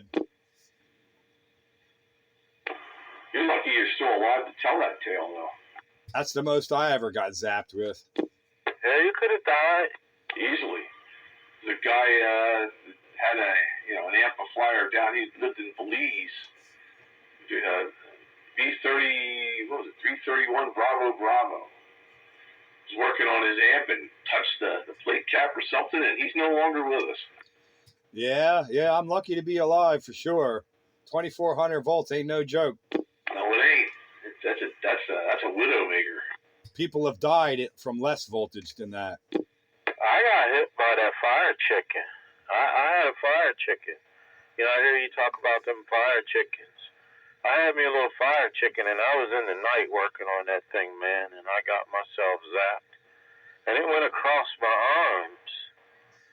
And it went like that right there. And then it felt like I did about 50 push-ups. That sounds identical to my story. I I built my own amplifier, and as it were, I couldn't. I was always talking on the radio at the same time I was working, and I was doing something with it. And I reached over to grab the D104, and of course that made a nice complete circuit through one hand, right through my chest, and right out the other.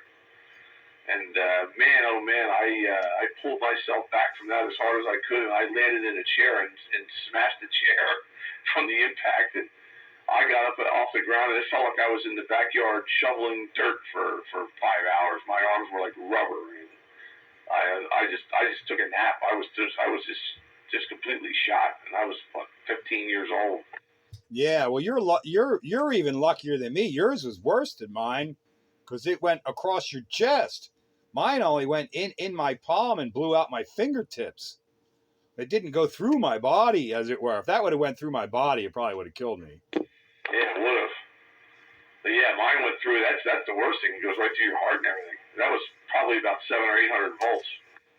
Yeah, it happened to me too, because in order for both arms to feel like they had done all of those push-ups, it felt like about 50. Get down and give me 50.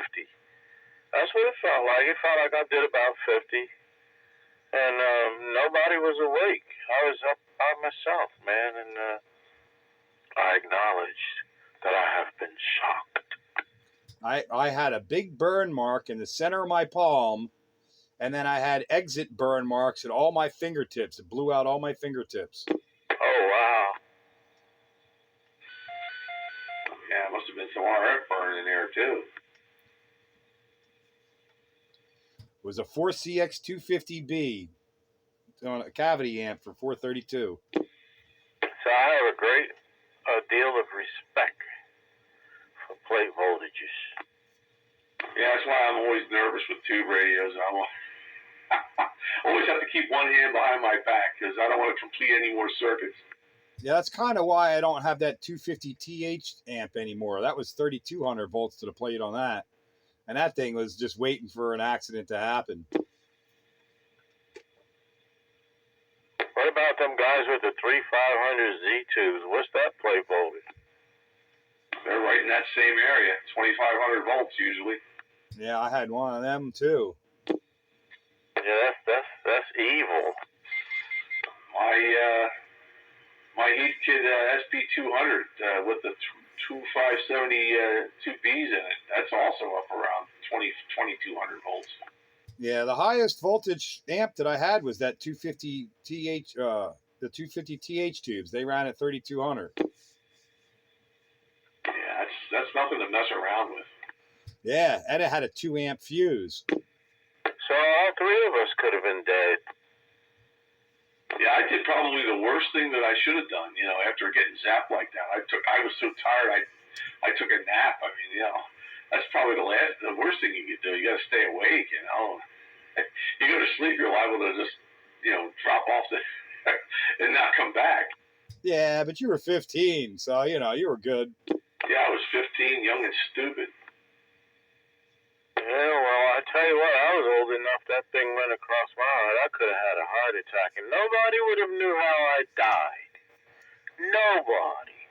Unless somehow or another the coroner would have been able to detect it. You know what I mean? Because it was nobody in the room. I don't know, I guess she must have been asleep on the couch or something, because I was all alone, and I touched that thing, and it went... And I felt like I did 50 push-ups right then and there.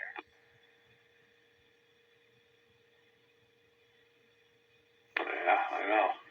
It made your muscles contract or something. That's what happened to me. I mean, I just felt like I was digging dirt in the backyard. It's just, my arms were just completely wasted. And the rest of me was kind of shot too. That's why I took the nap. I went to sleep and... I mean, who the hell takes a nap when they're 15 years old? It was like, nap? What are you, nuts? Now, of course, yeah, that's like a luxury now. But back then, nah. But that day, ooh. Needless to say, we've all learned our lesson and have high respect for high DC voltages. Well, you did need that nap, Bagger. That thing did something to you that made you need that nap. Yeah, as I say, it sucked all the energy out of me. I think you might have reset your circuits, man. IPL, initial program load. It did something probably. Cooked them.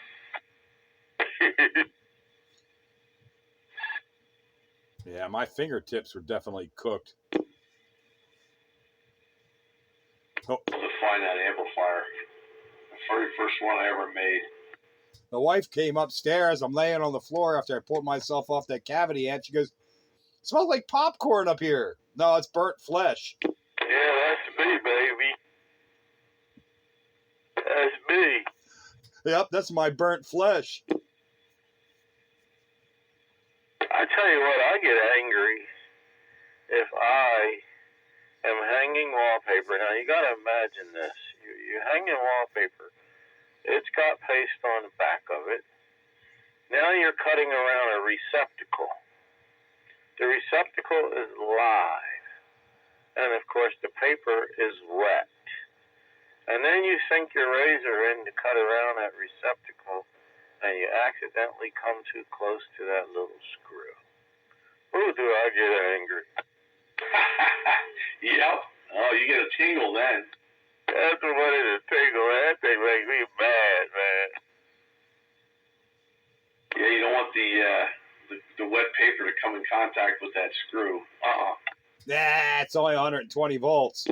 And the bad thing about it is it burned the tip off of the blade. It burned the tip off the blade, and you don't know how much noise you just made. You know what I mean? The lady of the house comes. Yeah, you set the wallpaper on fire. Yeah, it don't catch on fire, but that moisture has a way of making that 120 amplify. You should be using safety razors. Right, you could still get hit. That was a joke. Yeah, that was this one guy. I was working for FDIC. You know, the corporate offices over there in New Jersey. I was doing that job for EDI wall covering, I believe, of Philadelphia. That was back when I was young. There was a guy, he was strutting through the hallways. He had guests from out of town, and they were all females, officials from FDIC. Everybody was all dressed up, man, and it was like a regular fashion show, and they're coming down the corridor. And he was in his glory because he was the only guy. So they stopped to admire, you know, the wall covering and everything. And he said, nice job you're doing, you know, the whole 9 yards. And I said, yeah, thank you, yeah. And of course, I told him, I said, I think we're going to run out of material here. I said, I think we're going to be short on material. He said, well, you could probably use a wallpaper stretcher on that. I said, this material is imported from Belgium. And I said, you can't use the wallpaper stretcher on this. And he said, wait a minute, is there a wall? And he said, wait a minute, you got me.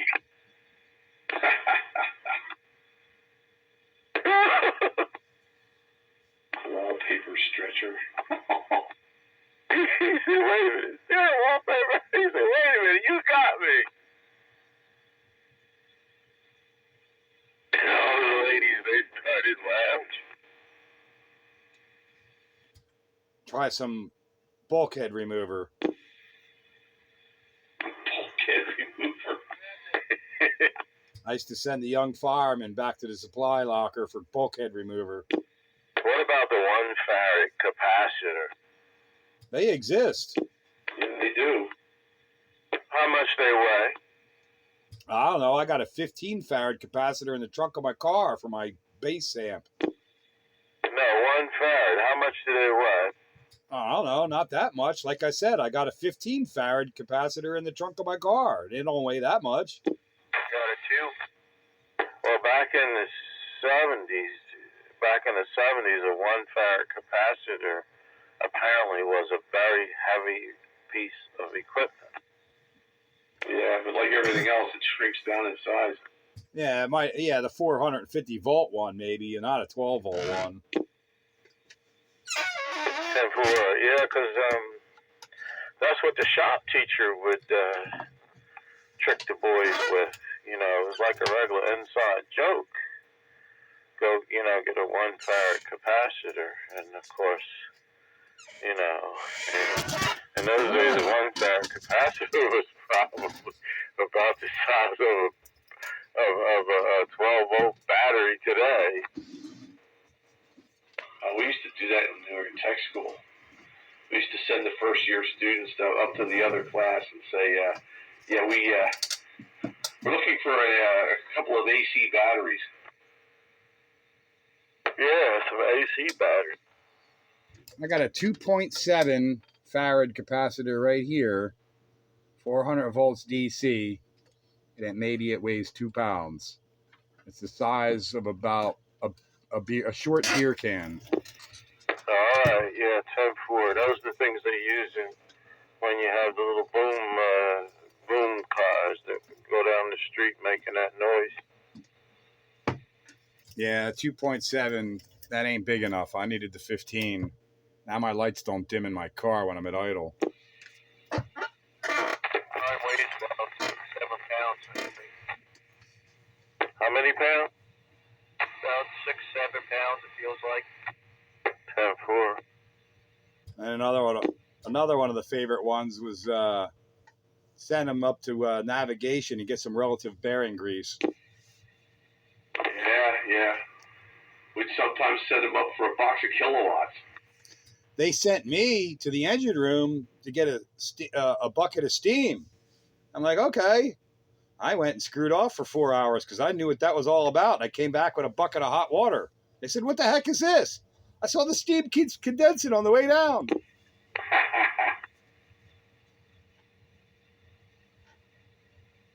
Yeah, I got my ass tanned for that one.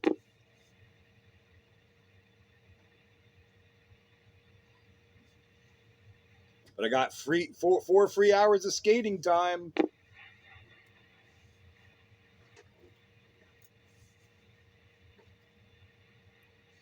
Another favorite, on board ship for communications between spaces, you had what was called a sound-powered phone. Sound-powered phone. Your voice powers it. Just plug in the wires and off you go. You could talk to the next station. But you send them up to the supply locker for batteries for the sound-powered phone. I tell you what, there's technology. I don't know exactly how that thing works, man. But speaking of something very, very heavy, and then down to where you can pick it up, is these switching power supplies, man. You could pick up a 100-amp power supply now, man, and put it under one of your arms and just walk on down to the truck. Man, years ago, a 100-amp power supply, you done threw your back out. Yeah, but you got to be careful of the cheap Chinese ones because all they do is make noise in the radio frequency spectrum. Yeah, junk. Yeah, you got to worry about that, too. The first one I had came from 2-watt Willie, man, and that thing put hash in my Cobra 29. I didn't know what was going on. I just knew it was a power supply. And I found out it was called a switching power supply. I tried putting capacitors in there, and quiet it and down and everything. Couldn't. Ended up having to get a real power supply. But now they got these little ones called megawatt. And them little rascals, you could stack them, about 4 or 5 of them. And you'll get you a 100-amp power supply with no problem. Yeah, it's a hit or miss thing. Some of those switchers are dirty as hell, and you can't do nothing about it. And others are quiet as a mouse. The one I got here that powers my amp doesn't give me a lick of interference. Specifications subject to change terms and condition may apply. Well, I got 140 amps worth of linear supply, and it's heavy. 10-4. I do like the big, gigantic transformer better because I think the analog is like having tubes. But it needs to go to where it's going and then stay there and don't move it. Yeah, I've planted mine where they are. They've been there for some time and will remain there, probably till I'm dead. Then they quit talking about me. 10-4. Yeah, I got the Astron, and that's a nice little thing, but however you have to handle it, man, it'll give you trouble. You laying down on the floor, you got to turn it around. You know, it's hard enough to lay down on the floor, then you got to get up after that. Yeah, you got to squeeze in between here and there and connect two cables and tighten them up. I got a pair of Astron RS70Ms running in parallel. They're planted where they're planted, and they don't move. Now, I've got smaller supplies that I'll move around for running just a radio or something, and I can pick them up and move them around. But the big Astrons, they don't move. They sit there, and they're not going anywhere. I saw Pete's Astrons. They're awesome. Pete, what's the model number on them things? RS70Ms. 70 amps metered. 70 amps. That's the one I got, but I only have one, though. I don't have two of them.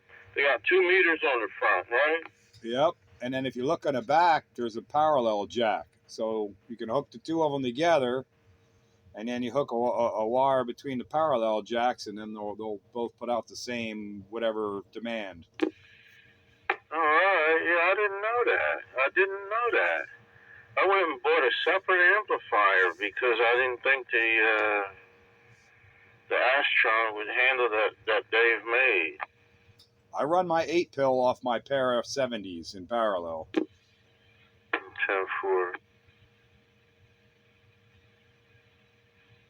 And I run my amateur station, which doesn't need but one of them. But I mean, all my amateur equipment runs off those, RS70s in parallel, and I have a little distribution block and fuse block and everything for running other accessories. But its main duty is to run that 8-pill. Yeah, I like analog better. Analog and tubes, man. Train. Yeah, take a look in the back of your RS70. You'll see a little parallel port. So if you get a second one, you can parallel it and just hook a wire between the parallel ports. 10-4, I believe you. I don't have to look. You gotta go through a whole lot to turn that thing around. But yeah, I bought that to replace the pyramid. The pyramid was a failing piece of equipment if ever there was one. Yeah, I had one pyramid supply once. It was a 50 amp, and I hit it with 50 amps once, and it blew up. I've got a Pyramid 35 over here that Goose tried to jumpstart a car with back in the 90s, and he blew it up. And I replaced all the bad transistors in it, and then he gave it to me, I guess, because it would have cost him too much to fix. And I replaced all the parts that were bad, and it's been sitting here ever since. And it powers quite a lot of stuff. It works pretty well. Yeah, you have to go by the continuous, otherwise you'll smoke them. I tried to run the 6-meter repeaters PA off that 50 amp pyramid, and it blew up. Yeah.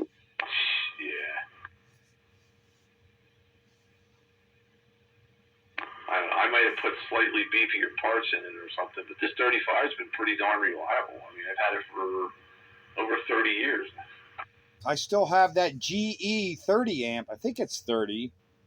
That thing weighs a ton that the repeater ran on, and I had issues with that. So temporarily I went to run off that Pyramid 50. I figure, well, if this 30 is enough, well, 50 should do it. It ain't, they don't equate. The GE 30, I guess, is continuous duty, and the Pyramid apparently wasn't. No, I guess not. Yeah, I don't typically draw, close to its maximum out of it. I think the most I end up drawing is maybe 10 or 15 amps. But occasionally, though, I had amps on it, and on sideband peaks or something, I watched the current meter go just about slamming against the glass there on peaks, but it seems to handle it. Yeah, well, I guess it didn't like continuous duty 50 amp PA, or no, what was it, 50 watts? Was I? Well, it was a 100 watt PA, but I wasn't running it at 100 watts. I guess it didn't like that continuous duty or whatever, because it smoked in short order. That's a shame. Well, yeah, Pyramids have a lousy reputation. They really do. But that GE is still working. It's out in my shed right now. It's too damn heavy to pick up. It actually weighs more than the Astron does. Yeah, as long as you don't have to move them Astrons, they are right, man. Very, very dependable. It is the same model, Pete, that you have. Yeah, not that GE power supply I got. That's 30 amps continuous. I don't think I'll ever get rid of it, just because it's a good backup. But it's really heavy. It's heavier than the Astron 70. Now, I do have an old Pyramid. It's called a PS21KX. PS21KX. That's what's running this radio now. Now, that particular power supply does not give me trouble. I got a no-name power supply here that's been working pretty good for me. And I say no name because there's no name on it. But it is model POS 1220Z. 20 amp supply. That runs all my radios, CB radios that need to run on 12 volts, and seems to do a good job, but I'm by no means taxing it. And this one has a fan and a meter. You know, you can hear the fan on a quiet night. You know, if I forget to turn it off. And it has a meter. And I got it at a ham fest for, you know, little to nothing. And it's been running my little mobile unit, my table full of mobile units. I have one of those old school Robin cases that makes a mobile into a base with a clock and everything. They're pretty cool. 10-4. Yeah, Roger.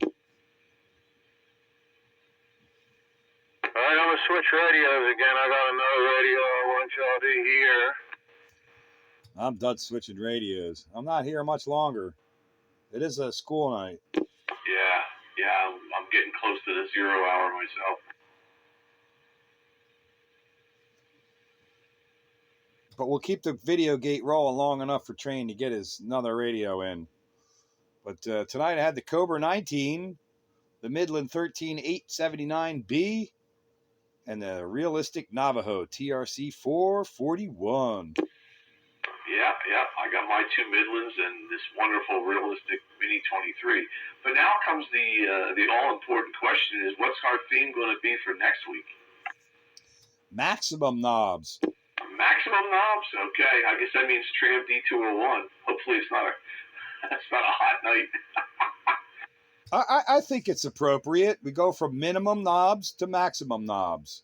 Why not? Of course. It makes sense. I just didn't know if we were going to do it incrementally, like go to 4 knobs, then 5 knobs, then 6 knobs, or so we're going to go right from the minimum to the maximum. Well, unless you want to do it that way, but I like the idea of minimum to maximum. Plus, it's been a while since I ran the Demco Super Satellite. You just want to run that radio. I get it. It's been a while. It's due. Yeah. Well, I'll have to break out the D201 because I think that's my maximum knob radio. That's a classic. I could, like you say, my 2547 probably has enough, but that's not a classic. I think my 138 has the most I have. My Cobra 142's got a fair amount of knobs, but the Demco has 14, and I don't have anything that has more than 14. I think that my Golden Eagle Browning, I think, has 13. And nothing else comes close. The Tram has 14. I think when I counted it last. I think I maxed out about 9. So, I got a question for the judges. Say, like on the 142, you got the double stack knobs, the RF gain and SWR cal, them kind of, stack knobs. Is that one knob or two knobs? 2. Those are 2 different functions. So they're 2 separate knobs. All right, just needed a clarification from the judges. Yes, that's 2 and 1. Alright, so we switch radios just to close it out. So that's only 8 knobs. What radio is that one? Sounds like a stock microphone. That's a shame because it's a handheld D104 on the Johnson Viking. Oh, I can't never remember that number, Bagger. Oh, the 4740. Yeah, it's not a stock mic, but I never could get much modulation out of this radio. Yeah, I mean, it just has a stock mic sound to it. You know, it's kind of got that stock mic-ish tone quality. Tim Roger, yes, the old school handheld D104. The one with the long push-to-talk button.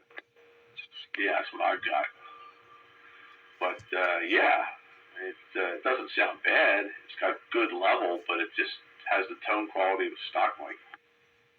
Tim Roger, on the tone quality of a stock mic. Probably back it off here. You mean, Marge, back it off? Just talk further away from it. Oh, all right. About right here, maybe? Sounds better. Better like that? It does. It's lower now, but it's probably a little clearer. All right. Let's do that. Maybe about right there, then. Yeah, that's good. Another question for the judges. Uh-oh. So, say like on the Courier Centurion 40D with the clock. So is the clock set knob and the function on knob and the timer knob, do those count? They're not radio functions really, but they're knobs on the radio. Ooh, that's an interesting question. They are definitely knobs. They don't control radio functions, but then again, I don't know if that was necessarily a criteria. And they are knobs. So I would tend to want to say that they count. Well, I'm also going to weigh in on that because they actually can function the radio, because without turning it, the radio won't turn on. And on the timer, you could set that to actually turn the radio off. So the one that really becomes questionable then is the clock setting knob. But it is a knob on the radio. Well, you know, those knobs are not functionable as far as the radio itself goes. That's clock knobs. And I vote that those knobs do have no effect on the radio. Well, that's not true, because you have the on-off auto alarm. So depending on where that's set, if it's not on, the radio won't turn on. Even if you hit the power on button, it won't turn the radio on. It has to be on or auto or alarm. And if you have it on auto, the 60-minute sleep timer will turn the radio off. So it will function the radio. All right, yeah. So, well, I don't know. I mean, that's one of those things. They put a clock in there and they decided to have a little option. So I'm going to count those as knobs. The one that becomes questionable is the clock set knob, although it is a knob on the radio. Okay, Roger. All right. Yeah, so, well, double knobs are two knobs. Clock knobs that function to shut the radio on and off. That seems unfair almost, because that's nothing but like an on and off switch with a timer on it. I got it.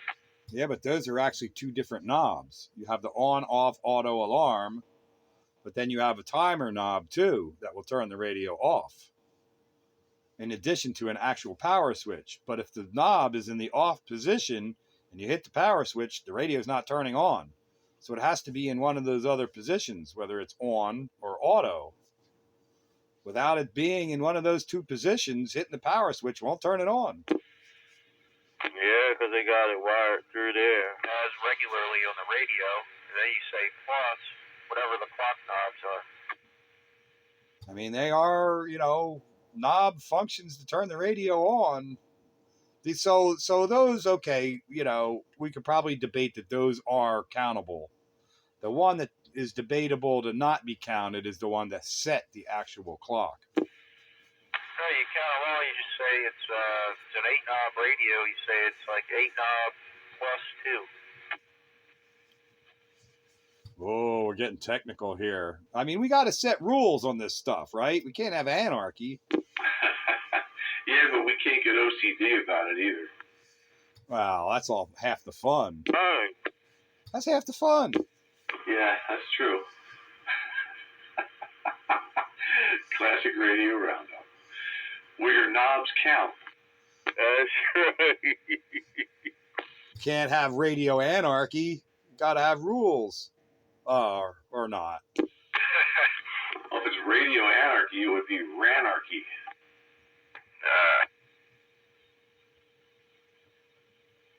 All right, so what's the theme for next week? Maximum number of knobs. Saying 4. Oh, for that should be easy for Train because it's a Tram D201. That's probably going to be his most knobs too. Same with me. Hey, it's Mr. Fix-It. I'm going to back out of here. I got an early morning. All right, Mr. Fix-It, man. Have a good night. Have a good night there, Mr. Fix-It. Thanks for checking in at the roundup. You know, there's a gap between my maximum and my next number of knobs. That's a large gap. Yeah, I've got quite a few different ones. I think I've got 8. Like I've got a 14. I've got a 13. I don't think I have a 12 or an 11. But I think I have a 10 and a 9 and an 8. You know. Yeah, I go from 14 and the next one is 8. Breaker channel. All right, hold up, guys. We have a break. Go ahead there, break. Hey, what's up, Train? Nobody but me. 1, 2, 3 in the house. Hello there, 1, 2, 3. Welcome to Classic Radio Roundup. We're almost wrapping it up, man. 1, 2, 3. Welcome aboard. Hello, 123. You made the video gate this week just in time. Your countywide radio, 441. Classic Radio Wrap-Up. 10 rods is countywide. Everybody, howdy, howdy. Hey, 1, 2, 3. How's this radio sound coming down your way? Oh, man, it sounds worldwide. Sounds really good. Everybody sounds really good right now. In this spot, I'm over here in Golf Mills, if you would believe that. Oh, yeah. I've had some real good contacts in the Golf Mills area. Golf Mills, home of Triple D, otherwise known as Ray. And the Purple Butterfly. Well, the Purple Butterfly's not here now, right? No, she passed on. Yeah, 10-4. She was my neighbor in Bridgeport. Yeah. She was my neighbor in Bridgeport. Actually, she was closer to me than she was to you. Well, she wasn't far from me. I could walk there, that's for sure. Mine's bigger than yours. You had to pass my house to get to her house. And you know who else lives in Gulf Mills? Larry Boa. Oh, for real? I didn't know that. Yeah, for real.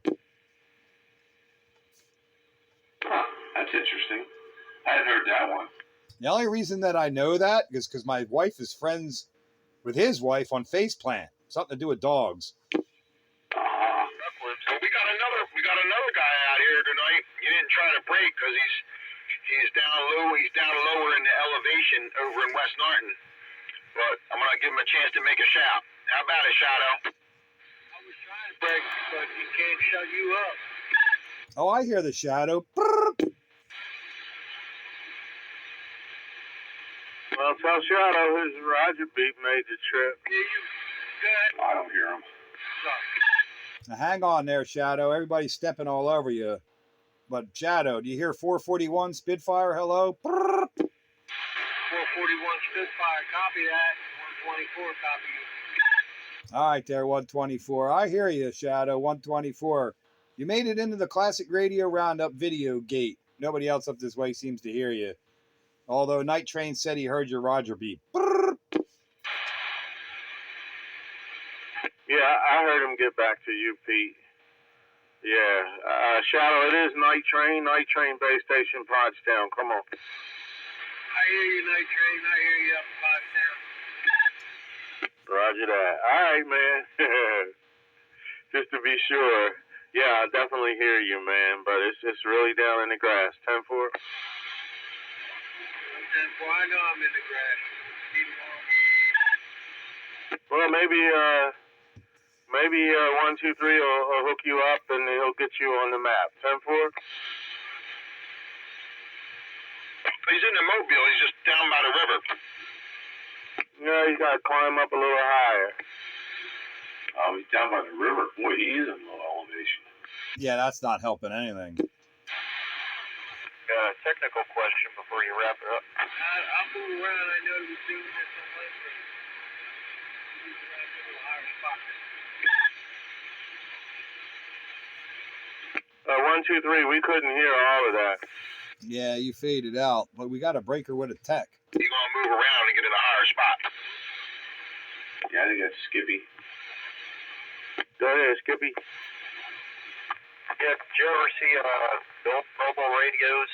I have a case that's like this, where it has just one positive wire going out, and then it has a really small, negative, but it's screwed right to the chassis. Yeah, it's grounded through the chassis. So then how would you hook that up then? It would only be one wire. Well, the positive wire goes to the positive side of the power supply or battery, and the negative goes to the chassis of the radio. I got you. So you gotta screw that and have your own wire, I guess, or unscrew that. Yeah, wait till there's a break and then sign off. Oh, it was weird. They weren't the same size wires. Yeah, it's just just run the wire to the chassis and you're good to go. All right. So that's a 3-knob radio. I was gonna hook up, but I was like, I'm not gonna risk it. You won't hurt it. The positive is the red wire goes to your positive and the black wire goes to your chassis. You're good. Should fire right up. At some point I'll try that out. Never hooked that radio up before, but it's mint condition. What radio is it? Pace 2376B. Oh God. Okay. I know. Yeah. Yeah, they're grounded to the chassis. I had a Pace 223, which is basically the bargain version of that. It doesn't have the meter and all in it. I also have the 2300, I think it's called, but that one doesn't work. Yeah, the 2300. Yep, that's an even fancier version. It has a bigger meter. Yeah, it's kind of going vertical. Yeah. All right, that was all my question there. I'll get back on the side. Yeah, and I think I'm going to take this opportunity to say goodnight. I'm going to pull the plug, so... Another wonderful classic radio roundup and 3-knob radio night. We'll do it again. Classic radio roundup. Yeah, sounds good. Yep, and I'm right behind you. Another successful classic radio roundup. Fun with the 3-knob radios tonight. Maximum knob radio next week. Whatever radio you have with the most knobs, bring it out next week for classic radio roundup. Spitfire 441. 7-3 all. Thanks for the fun. Countywide. 73 is countywide. 73 is Bagger. 73 is 123. 73 is Skippy. 73 is 124. 73 is King Tut. 73 is Joker. Anybody else around the band? Train. I'm clear. Catch it. Joe Park wide. Catch you later, guys. Joker's up. 24/7 door. Good seeing you guys. Night Train, Spitfire, Stinger, and Matty. All right, dear. 73. When you come back, man, pick a higher elevation, man, so we can hear you. It is really hard to hear you. 10-4? 10-4, 10-4.